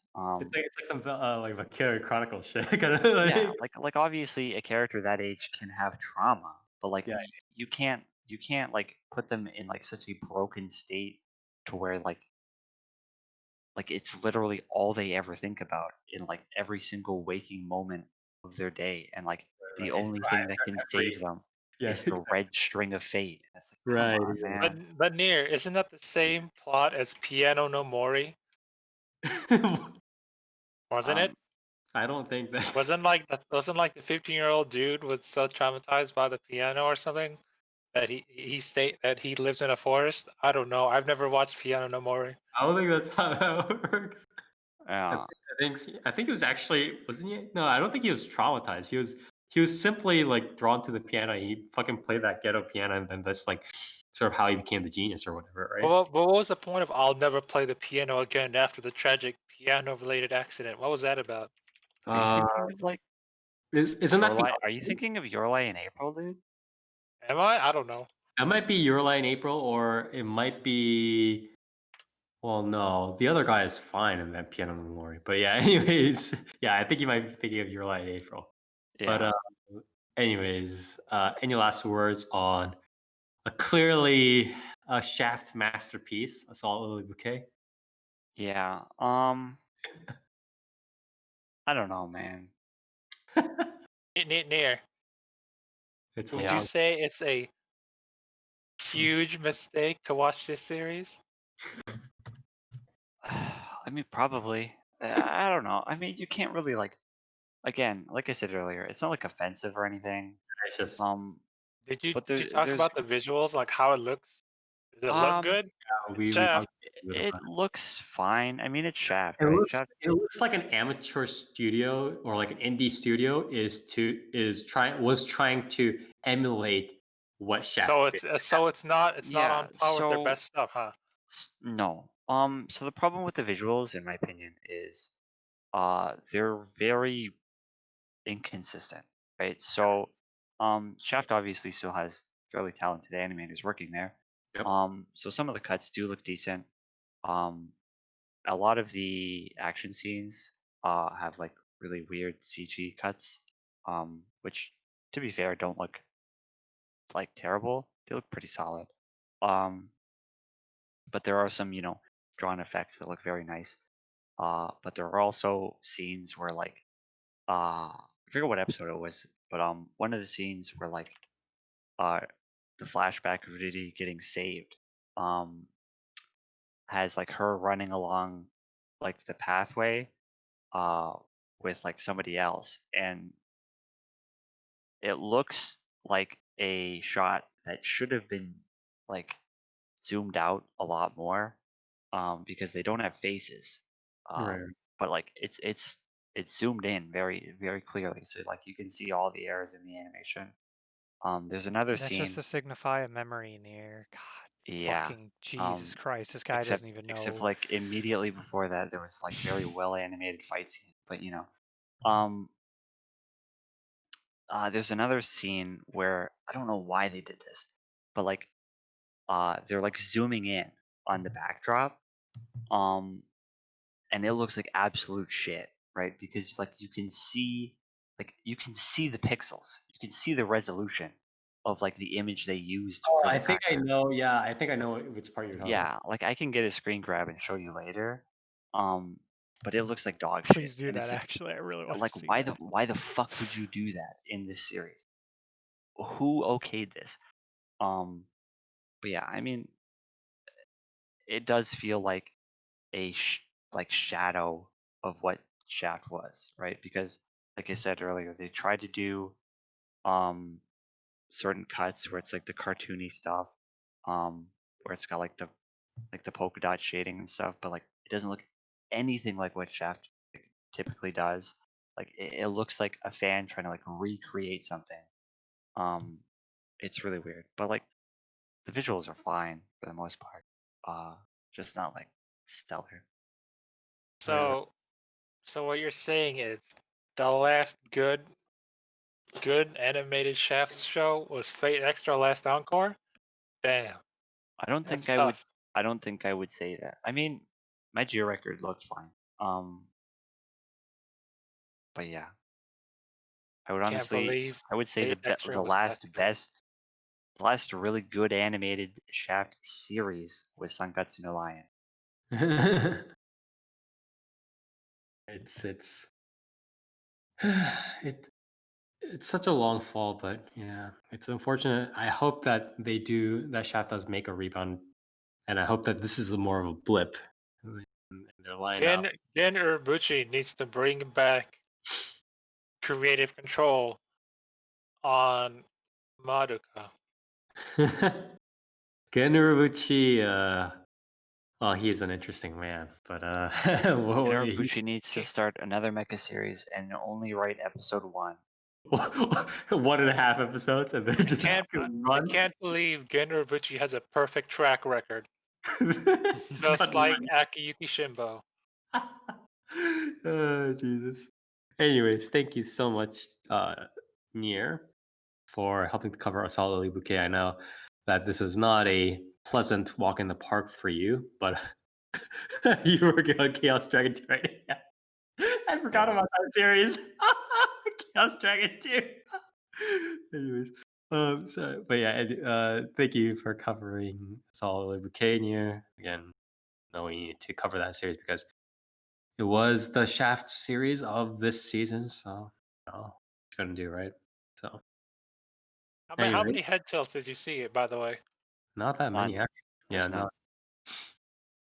So with that being said, we are moving on. Last but absolutely not least, we have Dark. What do you have for us today? I have Akudama Drive. Yes. Very pretty much one of the bigger sort of, I guess, kind of more anticipated names of the season. Yes. Yeah, this is from Studio Piero. Oh, Piero? okay. Yeah. Yes. So The word for clown in Japan is Piero. Yes. yeah. Previously, So they did what is it? They did Tokyo Ghoul. They did Black. They did a lot of sort of bigger stuff. I guess they helped. Well, no, they helped with a lot of bigger stuff, right? But what was the last sort of main stuff that they did? Was it Black Clover? Or Naruto. Black Clover is yeah, Black Clover would be the most recent, I believe. Right? I okay. don't Because unless they've Boruto done was so. like fucking probably 7 million like like fucking like Yeah, Boruto's definitely got like a million different like yeah. fucking people on it, but yeah, I It's don't think probably Black Clover has like a ton. yeah. I mean, it's either Yeah, that so or it's fucking Twin Star Exorcist. So you pick your poison there. yeah, well, I mean, yeah, it is Black Clover. Yeah, it's Black. Yes. Okay. Keep Yeah, going. so this show looks pretty good. This show won't be reading the description because here's a little meta for you right now. I'm doing some DDR in FF14. Uh, Nero will know what that means, but yeah, so uh, it takes place in like a cyberpunk like future Japan, Mhm. and not a lot of information. Well, basically like zero information is given to you like about the world in the beginning, which I still haven't really decided if I like or dislike. Just because of like how they I reintroduce mean, like that's par for some the of the course world for through. Cyberpunk in Japan, right? Yeah. They're usually it's just like Cyberpunk in Japan is literally just like, oh man, this guy's running along an alleyway, or like this guy's walking along an alleyway, or oh man, this fucking film noir detective is Well, slumping in an alleyway, or got kicked out of an not alleyway, or quite. whatever. Like cyberpunk. Like it starts out. The main protagonist is like just like traveling, not like back from work or some shit. And she like does she runs into like a takoyaki stand and is trying to get some food, and then winds up like running into this guy with a super cool motorcycle and drops a coin, and then she meets up with him later. Blah blah blah. Long story short, she can only pay with cash, but the only cash she has is his money, and she doesn't want to like use his money, and so she gets Mhm. arrested. Because she only has credit card essentially, or well, whatever digital payment method bullshit they have is. Right. Um, PayPal too. yeah, so she gets arrested, and while she's in the precinct, it gets attacked by this group. Well, not really a group, but these people called the Akudama, which appear to be just like generally like criminals with a massive record. Just like basically like the greatest like criminals essentially. So you have the guy who she originally met as Courier, and he just like delivers shit for like gangs and stuff. And then you have Brawler, who just beats like robots up and just can take a ridiculous amount of punishment. Then you have, what is it, Hacker, who hacks, obviously. Doctor, Wait, and are only the Akudama given these names, or it's like the the entire sort of? Akudama are, no, the Akudama are given those names just because it's like that's like what they're known for, like why, like what their crimes are. Yeah, but the characters themselves have names, right?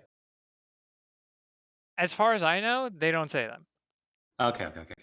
I don't even remember if the main character ever gets named. So it's kind of like Mao Yu. I think she just calls her. I think the only time the main character ever gets named essentially is when she's like interacting with the Akudama, and she just goes like, "I'm an ordinary person. Like I shouldn't be involved in this," and that's why she's credited as ordinary person. Right. But her other name is she lies to them so that they don't kill her, and says, "Never mind. Like I'm Swindler." And they're like, "But you're not in the system," and she's like, Right. "Yeah. Because I like tricked the system." And honestly, it's kind of funny that the running bit is like all of the characters go, "Whoa, you must be insane, and not even a hacker could do that."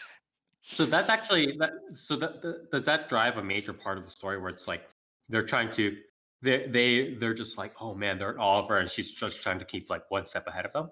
Is that like a major sort of part of what's Not really. Like uh, that comes up a couple of times as almost like a joke in a way. okay?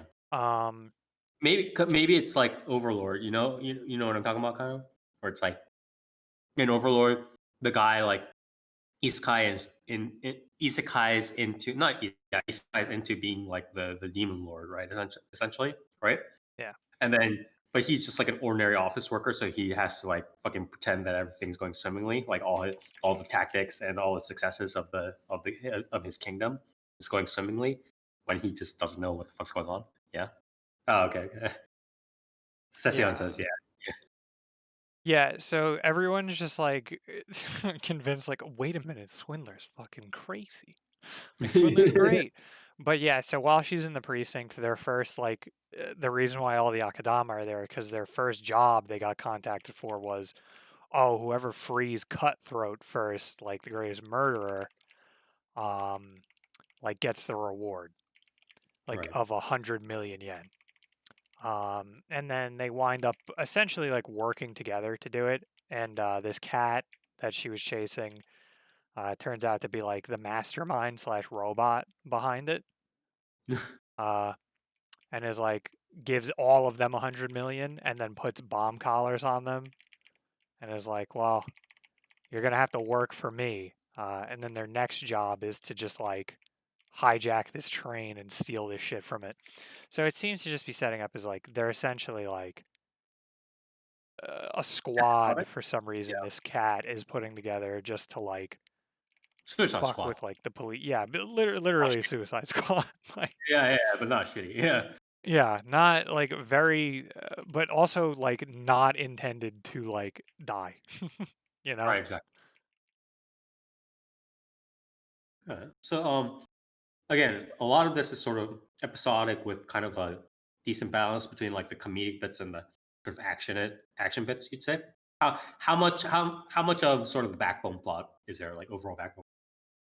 I mean, that's basically like the plot is literally like, yeah, it's this random like Suicide Squad. Oh, Like okay. that's legitimately like the plot itself. That's pretty good. Hmm.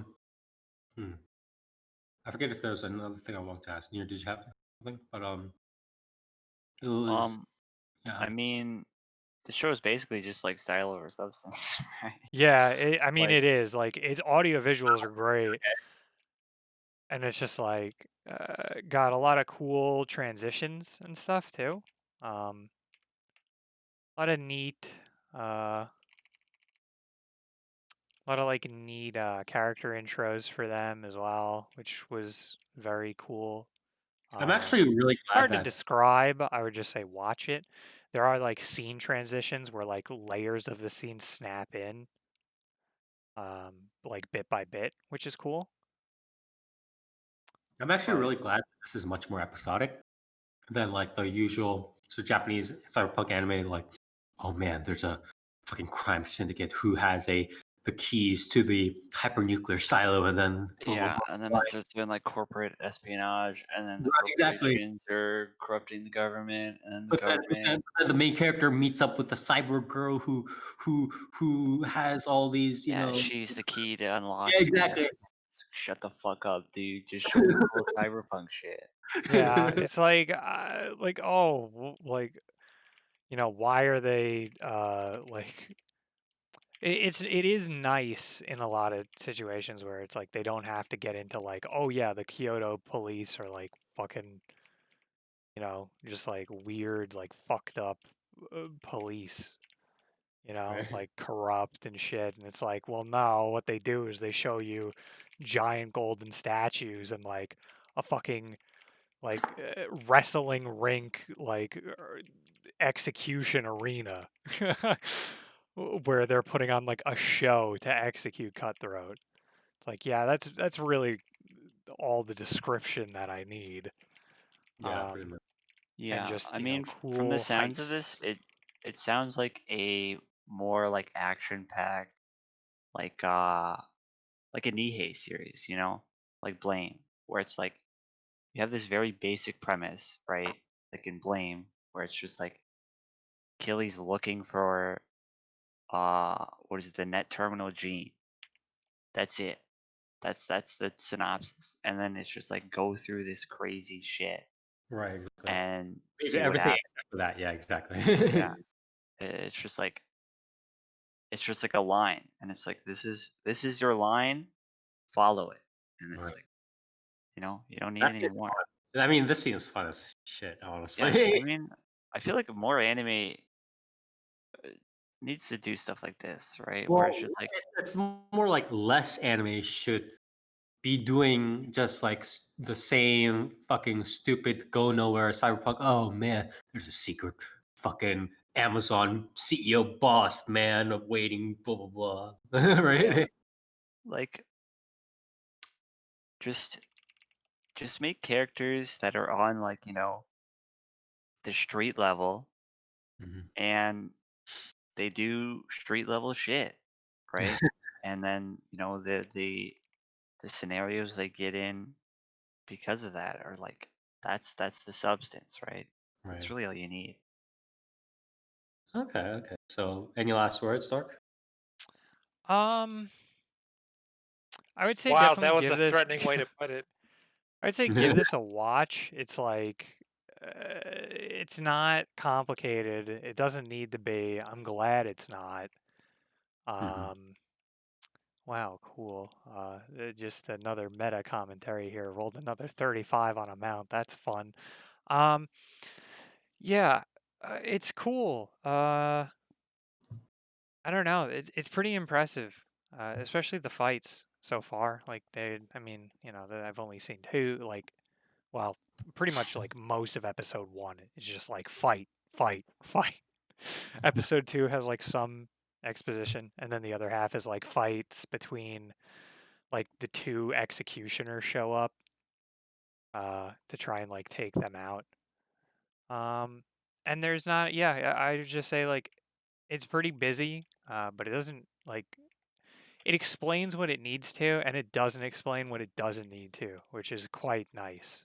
Uh, like like in episode two, the executioners walk in, and the cops are like, "Wait, the executioners are here," and then the cops are like, "But we didn't request their backup," and it's like, like you pretty much get what's happening here, like without them, cutting to some like fucking shady boardroom of like directors being like, well, we need to kill the criminals before the police get to How do arrest we them. throw this much? How do we throw all the money at this problem? Yeah, exactly. So Yeah. that's nice. Character designs are pretty nice. Uh, man, those character intros though, like goddamn, I would really recommend like especially watching episode 1 for that. Like, they're really fucking cool. Oh man. Okay. This The is sort of opening's very nice. yeah. Episode 2 was literally just called The Reservoir Dogs, which is Hey, you something. can't do that. So, pretty fucking cool, flashy series so far. Pretty good, pretty good. Well then, thank you very much, Dark, for helping to cover Akudama Drive. Definitely not. I gotta say, when I heard about when we were covering the series right in our previous show, I was looking at the whole like cyberpunk thing, and I was already. I mean, I think I made it I pretty mean, the clear. description was like they use their Everybody was like they had fight for their aesthetic or whatever, and then it's like, what the everybody fuck kind of does that even mean? everybody kind of took a collective side because it was like everybody just kind of coming together and duking each other in the face in a cyberpunk thing, and it was like, all right, you know what I mean? Um, and yeah, so I'm really glad that it didn't turn out that way. But thank you, Dark, for helping cover. And it is Akudama Drive. You do like what Dark just kind of described, a very actiony, just like let's fucking everybody pile in for this episode to solve X quest or whatever. Let's go in and do this thing. Again, the Suicide Squad that people actually wanted, right? Then check this out.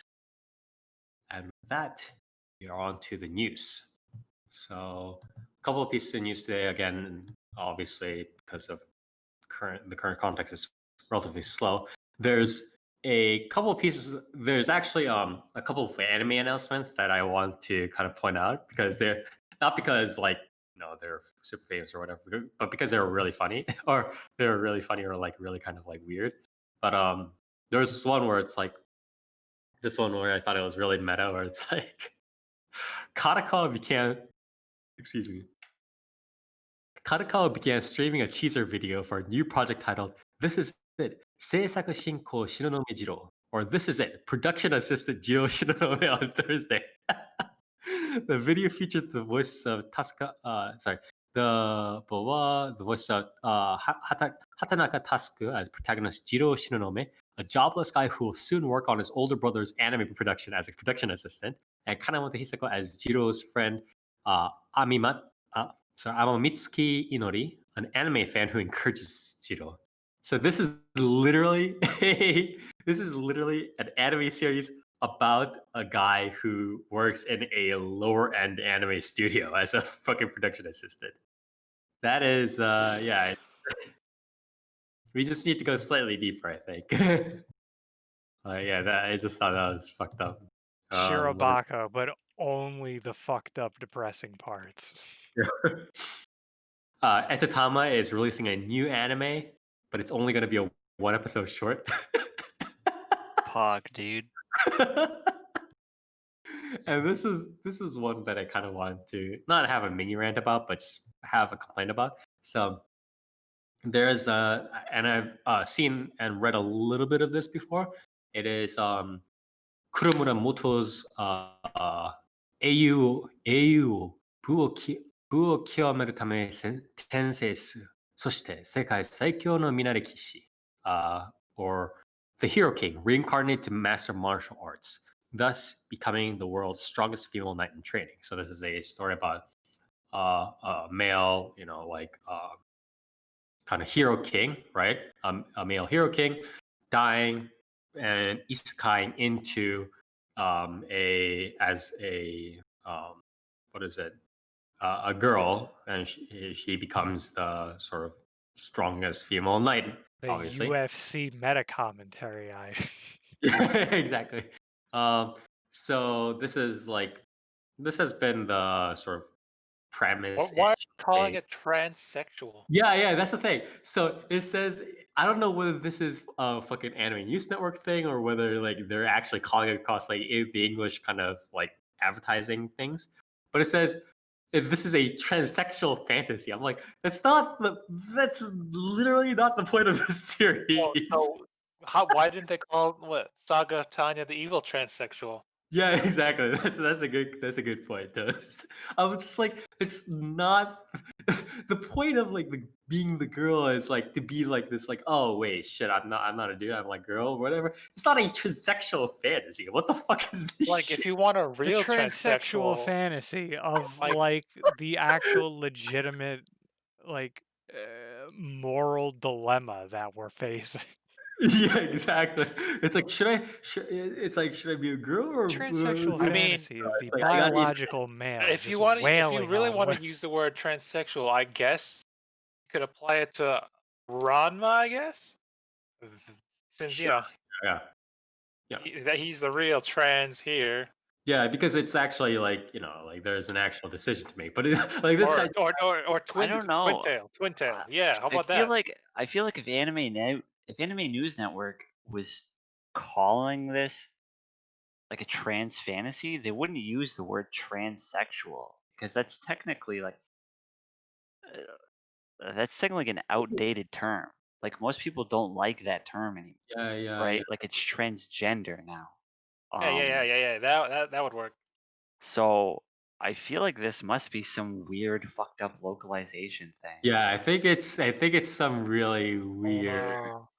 It's Yeah, it's like a prison high school with the what was it, feminism and Gamergate. Yeah, one of those Oh. Gamergate creeps. But Be yeah, one of I don't those. know. That's really bizarre that yeah. they use that word. I was like, what the fuck just happened right now? Essentially. But yeah. So it'll be this will become a mini anime. Um, honestly, I like these sorts of series where it's like the reincarnation happens and they want to become like the martial arts whatever thing, and then things happen along the way. But yeah.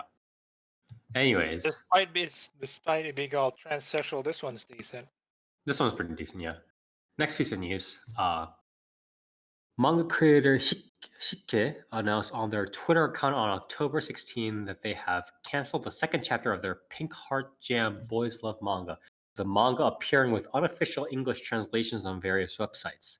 The announcement noted that Shike's works have been uploaded without authorization, quote unquote, countless times on quote unquote illegal pirated websites, as well as Twitter, Instagram, and TikTok. The creator said, this makes it hard for this comic to be serialized because it's very painful and unbearable for me to see them upload my works as they want. She asks readers to enjoy their works within the rules and laws. So yeah, very unfortunate. All right, you gonna translate it to English? Yeah, it is a very like eternal kind of you know. It's a Jahi-chan situation all over again. It's Yeah. a very it's a very like back and forth kind of thing, but it is unfortunate that sometimes we do have to take the author slash artist opinions into account. Obviously, if they do feel strongly about it, because at the end of the day, it is their original work. But it, it is fortunate that many of them, and they have said as much in interviews and so on, that many artists do kind of understand the struggle that many others are going through, whether it's not being able to access due to not being not having enough money if it's for like the whatever, um, or um, not being Or able to just it kind of literally not even yeah, being exactly, sold. exactly. Like, Or yeah, not being able to access it. Oh, and a lot of artists I do feel do understand that pretty well. But yeah, it's very important. Next piece of news, and this one is sort of I guess Oh the boy. one. Um, it is Nikkei Asia reported on Friday that Sony has entered into final negotiations to acquire Crunchyroll. The website reported that Sony, quote unquote, could end up spending more than 100 billion yen, which is almost upwards of a billion US dollars. Sony had reportedly previously gained the exclusive right to negotiate for Crunchyroll. So, blah blah. So the information, but in August, that the AT&T had offered Crunchyroll to Sony for US $1.5 billion.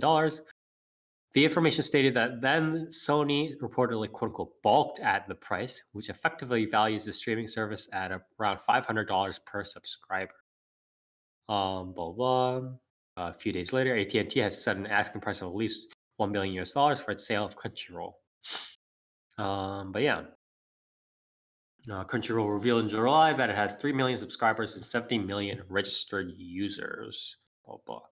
Anyways, what do you guys think? I So hope if what was the last Sony dubbed anime I mean, that Sony, y'all it's can think not of? going to Sony owns improve. It's Funimation. literally Yeah. not going to improve. Like, it's trying probably to kind of just if it grab. does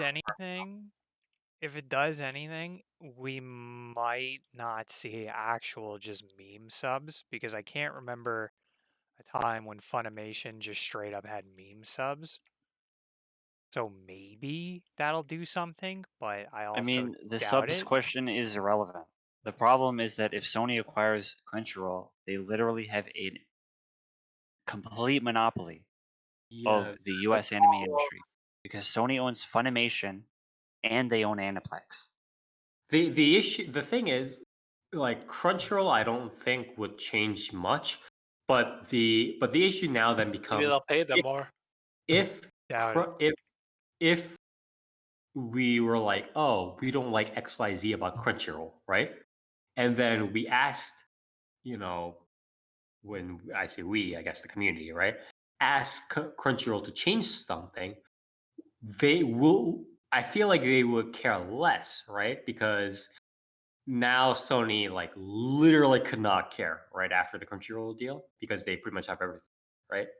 Is sort of what I'm thinking. I mean, the I other don't thing is know. too is It's that Sony's tricky. acquiring it for so much money that it's like they're still gonna want as little fucking overhead costs as possible. And I can't imagine that Crunchyroll spends very much money on anything.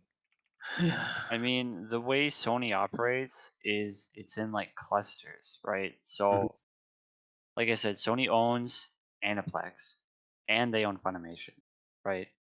Obviously, these are two different publishers that like literally fight over licenses. Yes. So like Sony itself isn't like ruling over these two branches, right? Sony kind of just buys uh companies and then kind of just says like, okay, we own you, Right. make money, right? Right. Exactly. Um, They kind of they will sort of rearrange like the assets and capital around sometimes, but it's mainly just like, yeah, you're another kind of pipeline for profits now. yeah. So theoretically, Crunchyroll, if Sony buys Crunchyroll gains like more freedom to do like whatever. Um, But the question, whether that's a good or bad thing, uh, I guess is up to the individual Crunchyroll subscriber, I suppose. But I don't really like this. Like the bottleneck for the U.S. anime industry is like bad enough.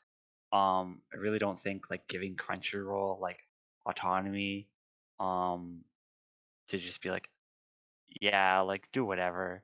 Like you're owned by this like super duper mega corporation that like doesn't really care that much what you do. is Crunchyroll is like Crunchyroll already doesn't. I mean, from the start, Crunchyroll never had very good, really anything. But it's like because of their company tactics, shall we say, right? They kind of ended up being the people on the block that are big enough to squeeze out competition, right? Right? Like, because I don't think Funimation in themselves with themselves would be big enough to squeeze out, would be able to kind of kill off competition. But I think Crunchyroll is at this point where it's big enough to be like, if there are competing people, like Crunchyroll people will just be like, well, why don't you just use Crunchyroll then? Blah blah. So this is kind of a problem, as Nier suggests. Yeah, I don't know. Honestly, realistically, like the best case scenario is that like Crunchyroll just fucking dies. Like just straight up. Like, just fucking kill it. It would require a huge. Are you talking about like Sony reorg, or are you talking about like some sort of scandal? I don't really care. Like, Either or, yes. if like really anything could happen. Like, all the employees could walk out and they could like torch the office. I don't really care. The Office, Um, dude, bro. like the like I think the best thing for the anime industry is Crunchyroll just exploding.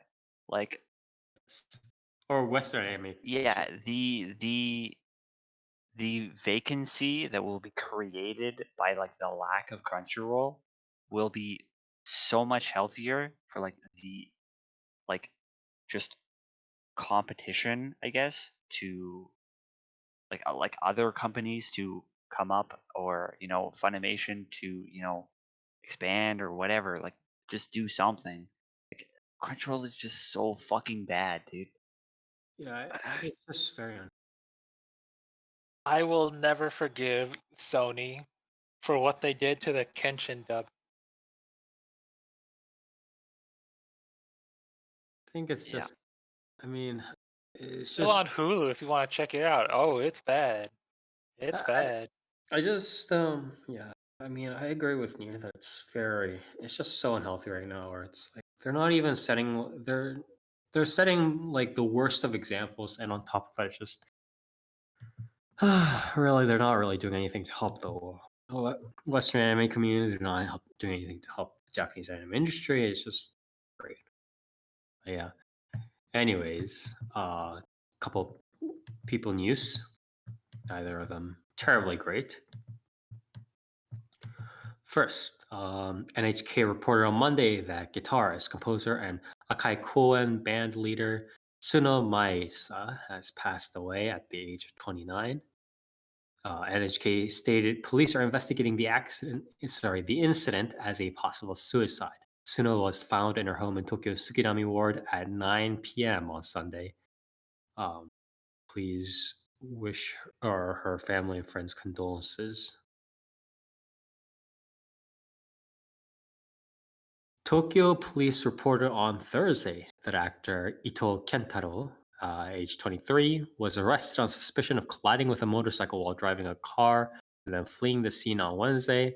Ito has reportedly admitted to the allegations. A man and a woman who were on the motorcycle were injured in the incident. One suffered light injuries and one suffered a broken leg.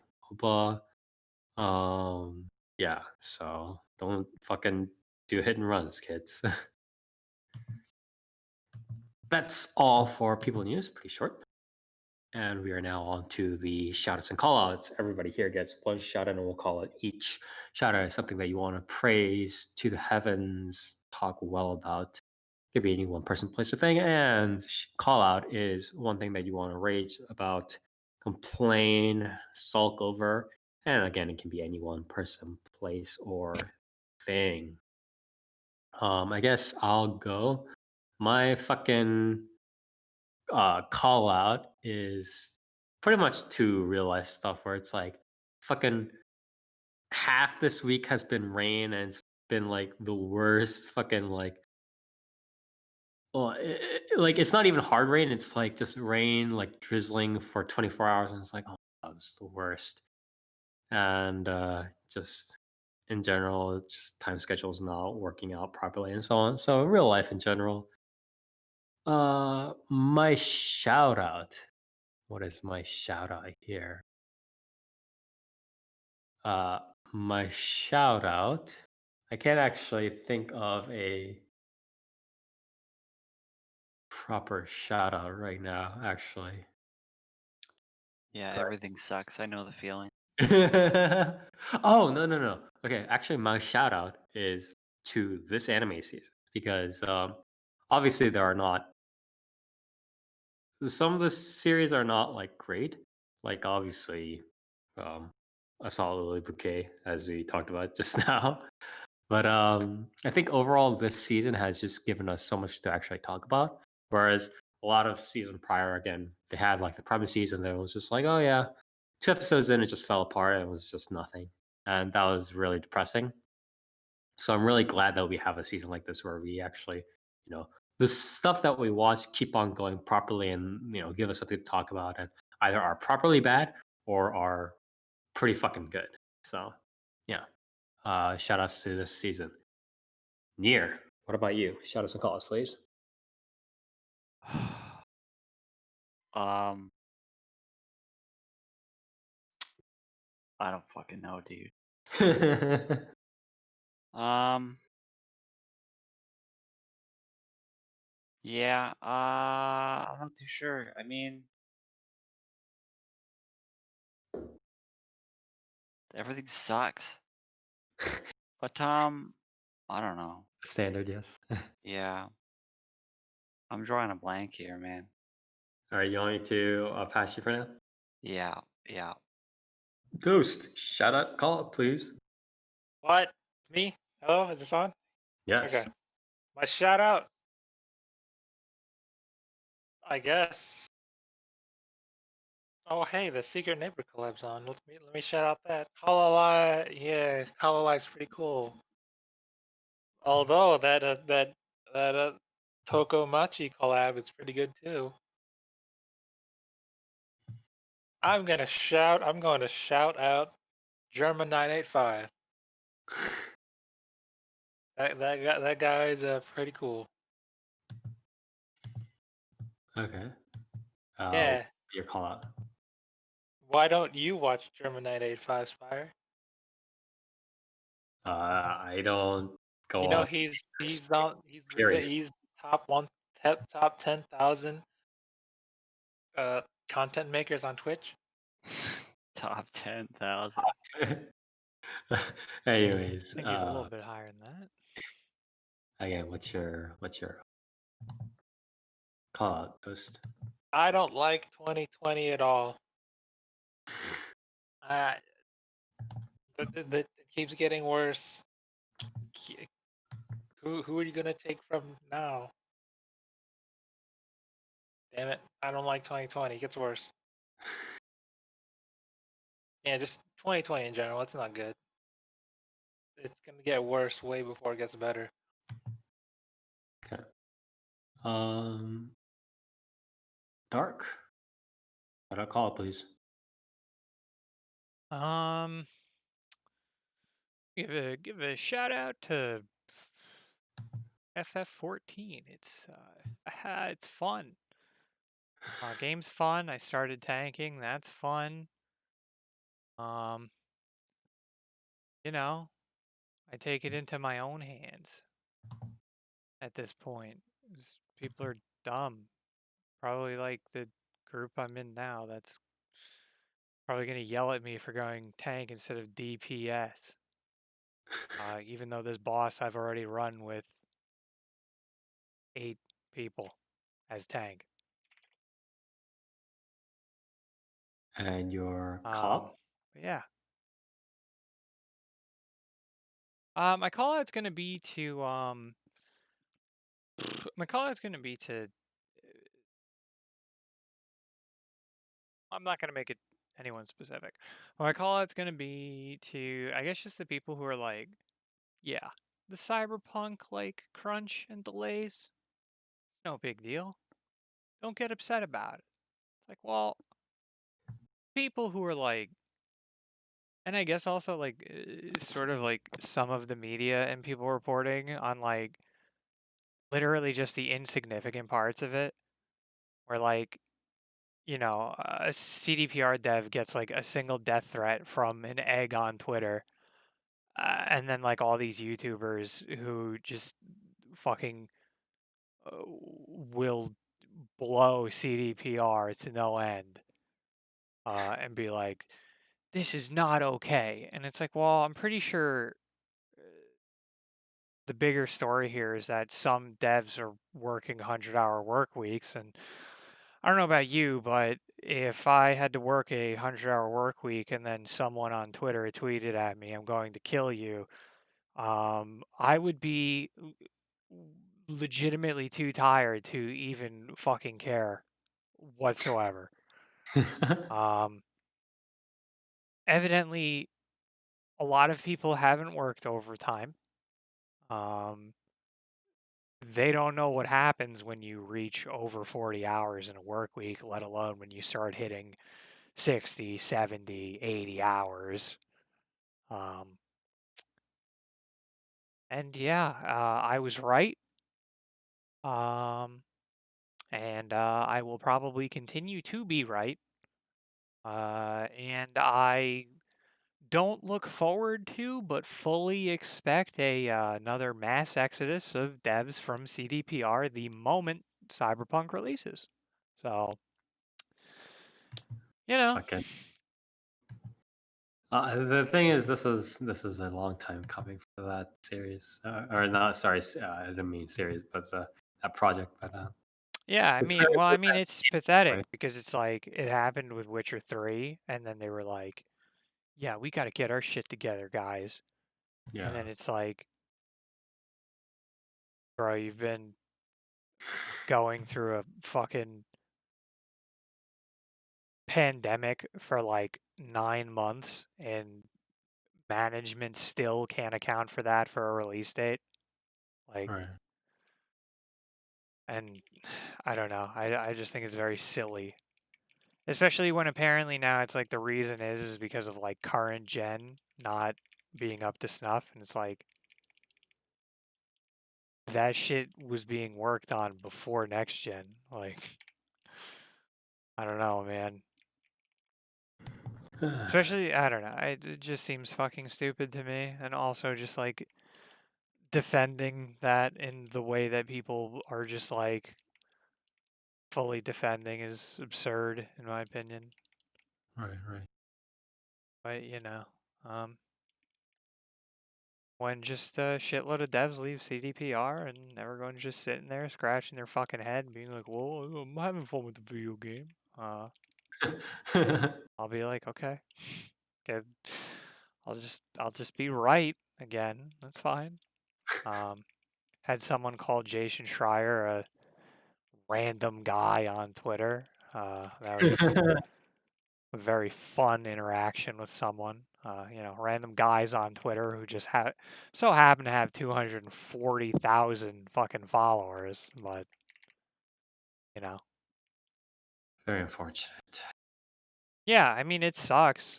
Um, but like I just wish people wouldn't like actively deny it or just like try and brush that under the rug. Like it's not like I'm gonna buy Cyberpunk when it comes out. I'm gonna play Cyberpunk.